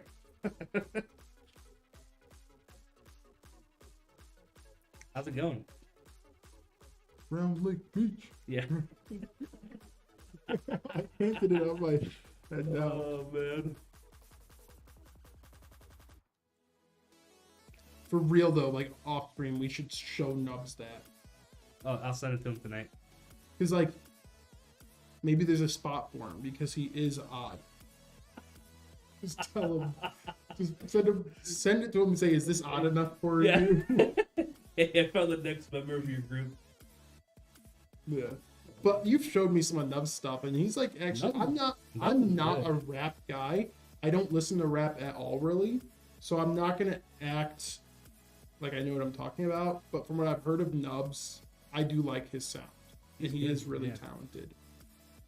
I just had to say I'm not a rap person because I want him to know that like someone who doesn't like rap actually liked his music. I don't know if that means anything more or less, but like I could sit there and listen to Nubs. Yeah, dude, he was on my Spotify.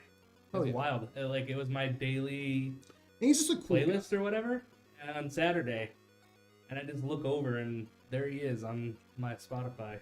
I think I like. Damn, man, that's cool. I think I like Nubs because he's just a chill dude. Yeah. And like, I almost like music. A lot of music, I like it more if I can feel the artist's energy. Like some people have that high energy and they're just fun, you know.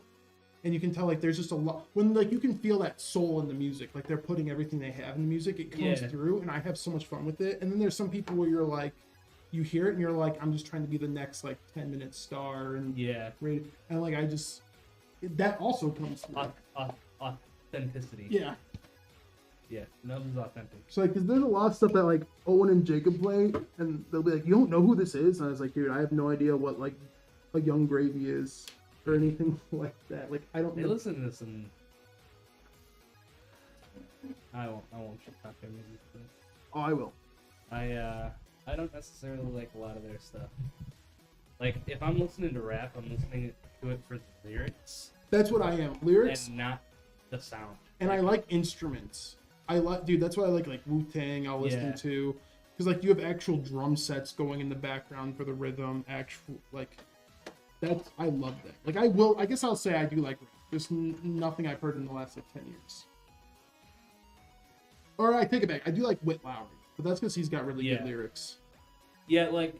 And, like, I like Dirty Heads, too. Like, I've liked them since their first album, because they had some, like, grimy, like, some weird, like, it's not underground rap in any way, but they had some old-school rap beats in their first album. Yeah. And they were not talented when it came to lyrics or anything, but they just, you could tell they were just having so much fucking fun writing it, that I had fun listening to it.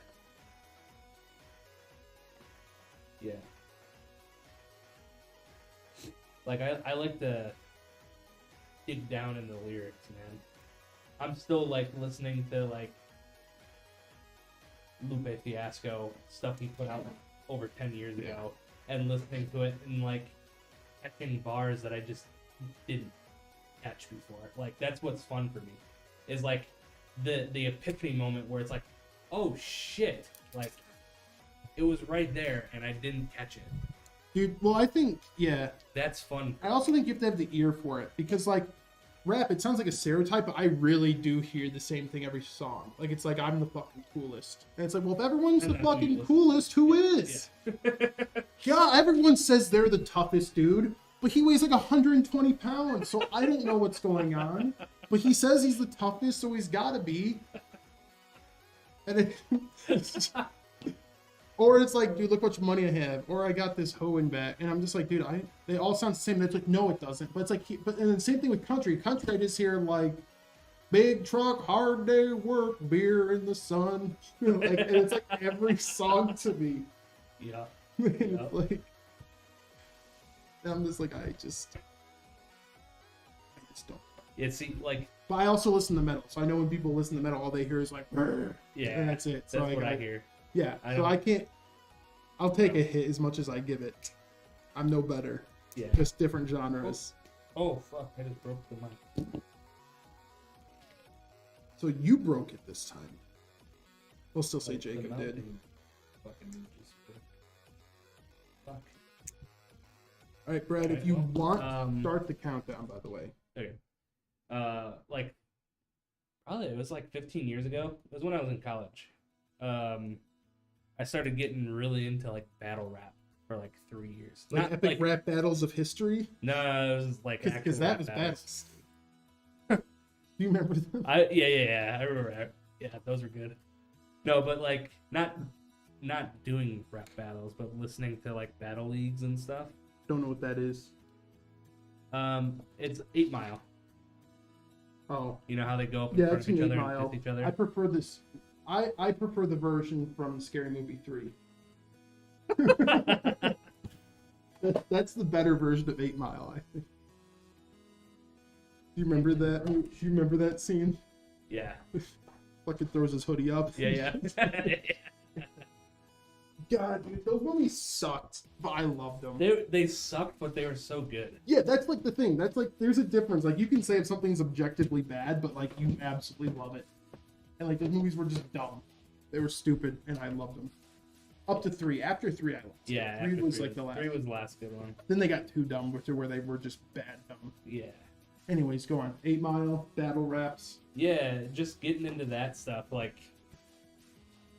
that's where, like, I feel like I really started to appreciate, like, All right, guys. actual lyrics, you know? We will have to install this RGB strip after, once we get to the programming station. But we do have the RGB strip right now. We are just going to test and make sure everything is powering on and booting as normal. And will it post is up in chat, so do you think it'll post and have everything work? So That means fans are spinning, lights are on, and we get the post light. So yeah, do not Go worry ahead about your. Oh, go on. Yeah. Go ahead and put your votes in chat. Yeah, and just to reiterate, because I know you are watching, we do have the RGB strip. We are going to throw in the system. We accidentally grabbed the wrong cable for it, so we just have to wait till it's on the programming station to put it in. You will be getting your RGB strip right now. The main build is done, and we're just going to turn it on, test it, make sure everything's working, and you'll be able to see what it's going to look like on your desk. Holy man, after 2 boxes in this little room, there's a lot of empty boxes on the ground. Dude, imagine the workman's comp I'll get when I just die in here. That fan's helping, though. A little bit. I think we need to cut a hole in here and just have a little conveyor belt that leads to a trash can so we can just put the boxes there. All right, go ahead and turn that puppy on. We're good? Wait, Yeah. let me make sure the power switch is on the back. Oh, yeah. Oh, yep, we're good. Cool.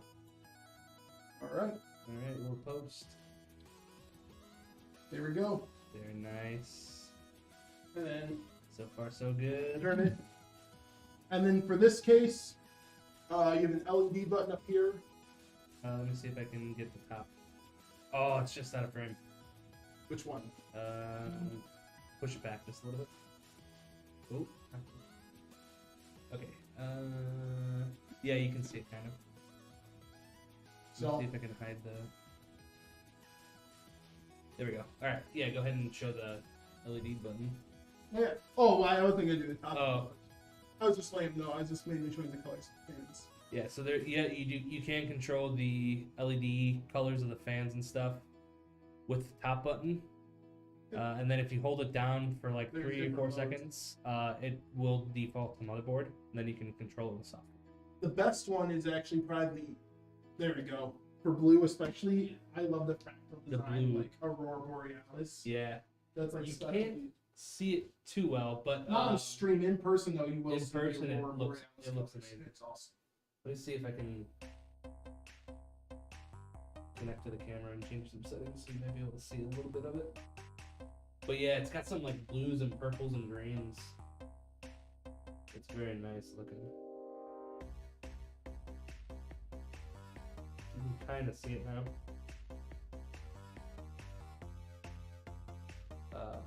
Yeah, it looks great. Oh, my phone just shut. Fun stuff. So, yeah. But yeah, build's done. So it should be programmed and shipped out tomorrow. So well before the weekend. And like I said, you will get that RGB strip in there for you. Yes. So fortunately, guys, we are about an hour over schedule just because we did do 2 builds today. And that first one was a bit more than it should have been. But this was a quick, easy build, and it's still an absolute beast. What, 7700 and a 4060 Ti? Yeah. 7700X, 4060 Ti. So this is a good little system, man. Yeah. And I love Fractal. Fractal has always been my favorite case manufacturer. So I always love building them. There's something clean, great airflow, and just easy to build in. Yeah. Kingslayer says, big Final Fantasy gamer, looks like materia. Oh, hell yeah. Amazing. Thank you again. No worries. Dude, it actually does look like materia. I might have to hop back on Final Fantasy tonight. That's fun. I still need to play 7. Brad's been bothering me. I 7 played is very 7 good. on PS1 twice. 7 is very. So I'm just waiting. I'm gonna play Dragon's Dogma 2 first because I've been waiting so long for that, and then I'm gonna go to Rebirth. Yeah, I gotta get Dog. And then I still have the only one I haven't played is I heard it was bad. Was the Orphan whatever, the one that's like a prequel to 1, the first Final Fantasy. Oh, is it the Chaos guy? Yeah, I can't remember. Okay. Here it goes. Dude, Final Fantasy 1 was so long ago because that was like I think I played that on my phone actually. Yeah. Because they brought them all to the Android store a while ago. Because I didn't get the play. I started off on 6 was my first one. Yeah. And I had to go back. Well, 8 3. was I called it 3 for the Yeah. longest time. Mine was 8. Yeah, I love I it. had to go back. Because I was confused. Why is it 3 then 7? Yeah, right. 9 will always be my favorite. I always like 9 underappreciated, and I love 12. 12 hidden gem. I didn't care for 12. I love 12, dude. All I right, didn't like the guys. combat, but I'm yeah. out though. I'm off camera. Yep. You guys have a good day. We will see you guys on Friday. See you guys.